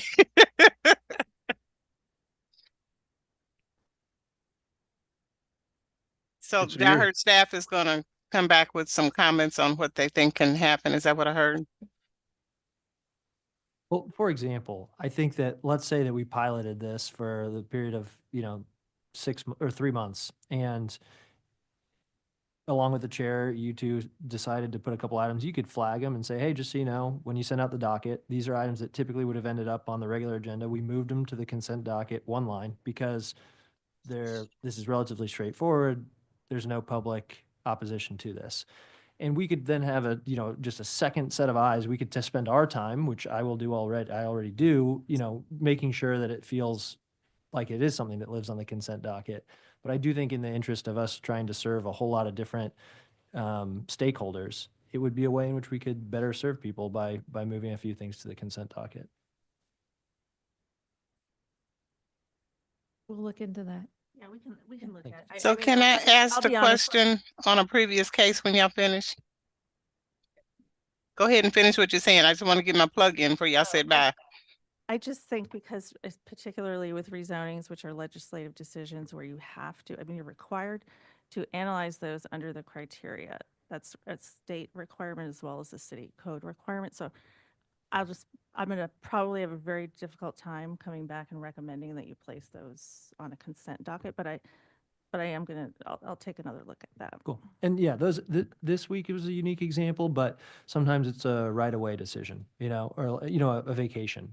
And so I do think that often I try to usually make some sort of annotation on something that I was like, okay, we breezed through that in 3 minutes. No one had any questions. This was straightforward. We see these all the time. This is something that doesn't really affect anyone except for the property owner. Those are the types of things that I think, they don't have to sit here for 6 hours to wait till their number comes up. And we just get to move a little faster. Yeah, I was gonna say those cases. We don't have that many, but like sometimes the vacation where it's like in between the two lots that they own, it's like this. It's pretty straightforward. It's gonna pass. No, well, some of them. I'm just saying, like. I think I mentioned this once before. Vacations are always at a higher standard. So it requires 9 votes to approve any vacation, unlike any other standard case that you hear, which only requires 7 votes at council. It's supposed to be difficult, right, to prove that, because this is a permanent decision where the city is giving up right of way that was dedicated for public use by private property owners or was condemned by the city. But it's the same, for example, like we have cases where basically it's 2 lots, industrial lots, and they just have the alley. I can see that differently from the St. Paul school or the one on Broadway, that they wanted to basically take a whole street for the school. So yeah, that's, that's a different case. What about you could have like a statute consent docket and then just a council appropriate consent docket, or call it something else or something, where we don't have a presentation. You get the report. If nobody has any questions and there's no opposition. I'll just say that alternatively, if the goal is to kind of get for everybody's time's sake, get less people waiting longer, and if we're not able to have that stuff moved onto a consent docket, to have that stuff placed first, so that way we're getting more people circulated through faster, and the longer cases are at the end. And you might have more people in the public who are waiting to hear a case, and so there's a reason that you sometimes want to put those at the front, but it just is unfortunate for the applicant and the applicant team. Then now, I'm specifically talking ones where we know that they'll be quick, right? Ones that would have been in the consent docket, but if we can't do that for one reason or another, that they're like that quick makes sense. 6-minute cases. That makes sense. I'm always surprised. I feel as though you all have a pretty good ability to predict how long a case is going to take, whether there's going to be testimony based upon, you know, how the project has proceeded over the prior months. And so it just feels like an opportunity, as much as I love spending time here with everyone, it seems like an opportunity for us to just, again, shave off a little bit of time. Yeah, you know, we don't always get it right, but thank you. We still have to give everybody their chance to talk and Yeah. speak. So I don't want to give that up. I think they'll fight you anyway. Yeah, if they want to pull it off the consent docket or speak on the consent docket, there's always the public opportunity to. And you want to give the chair and staff that ability to determine those? Yeah, because any one of us can pull it off, and someone from the public can say, I'm here to speak on consent docket item number 11, because we've moved that many on there. So how about the staff give us the guidelines that they go by to determine what goes where? Well, that's what I'm saying, is that I don't want to make it so rigid. I do think it's a discretionary item, because you could have the same type of application that is totally different based upon the context of adjoining parcels, scale of a project, et cetera. So to Luis's point, that a right of way, it could be as contentious as when St. Paul's talked about, you know, taking over an entire street versus someone who has a dead end alleyway between 3 of their own parcels. And so one of those is one that we would never talk about. Don't ask any questions. They don't, the applicant doesn't even really have a presentation because it's so straightforward. But then the St. Paul's example, a whole neighborhood wants to talk about it. And so that's where I do think that we just allow discretion of staff and the chair to use their expertise to know what's the appropriate path. So do you have to include the chair? The chair is not included now when things go on the consent docket. Or are you, Kobe? It's a good question. No, I'm not. So it sounds like we don't need to give him a new job. Thank you. I already have enough on my plate as it is. I know. But I do hear your suggestion about considering wait times for these simple applications and what we might do to manage that better. Yeah, in the past, we've had time. You know, we'd actually put a docket item and put a time that your case won't be heard prior to this time. And we've gone away from that because of the same thing, where you have some cases that you think may go half an hour to an hour and they go 5 minutes. And so we'd sit there and wait, because we have to wait for that 35 minutes to pass before you can hear the next case. So that's why we've kind of taken the time limits off. I don't think we want to get to that yet, or again, at this point in time, but yeah, I understand what you're saying. Some meetings go a lot longer than they probably should. But I don't know, when you've got some good testimony that happens in a lot of the cases, and there's a lot of things going on. I don't think we're going to have another urban farm project in a while. Yeah, I feel like we know of, but I feel like we're freed up when last week or 2 weeks ago, you know, you have 4 or 5 items, and we know we have the time to fully hear people out because there are 4 or 5 items.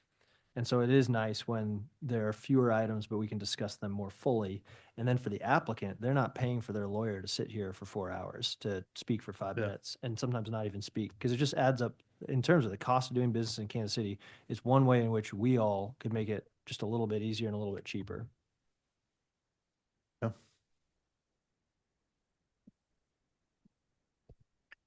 So Kobe, ironically, you brought up the docket item I wanted to follow up on. When we last heard Herbivore, it came back because of council. Do you have an update what council did on that? Commissioner Beasley, council did not approve the MPD. I don't recall the vote, but so it was not approved. For that property, we do have some outstanding appeals on notices of violation that are still before the BZA. They were continued off docket, so at some point those will have to go back before the BZA to be resolved. My understanding was that the property owner was considering how they wanted to respond to those before it was, you know, heard again. So those are pending, but you know, the MPD was not approved, so the property is still still R80 zoning district. Because the BZA found, overturned the notice regarding the compost facility, they can still operate as they have been for the last few years. And so we are kind of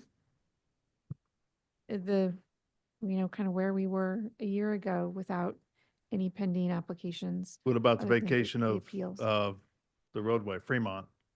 Did they act on that? That was continued off docket. Yeah, I believe it was, I can't remember if it was voted down or continued off docket, but it was not approved. And so I Not- don't believe there's any. It has not been vacated. Okay. Okay, thank you. You're welcome.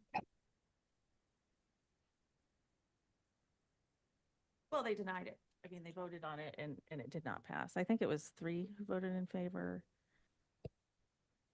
Yeah. Okay. Then they'll come back.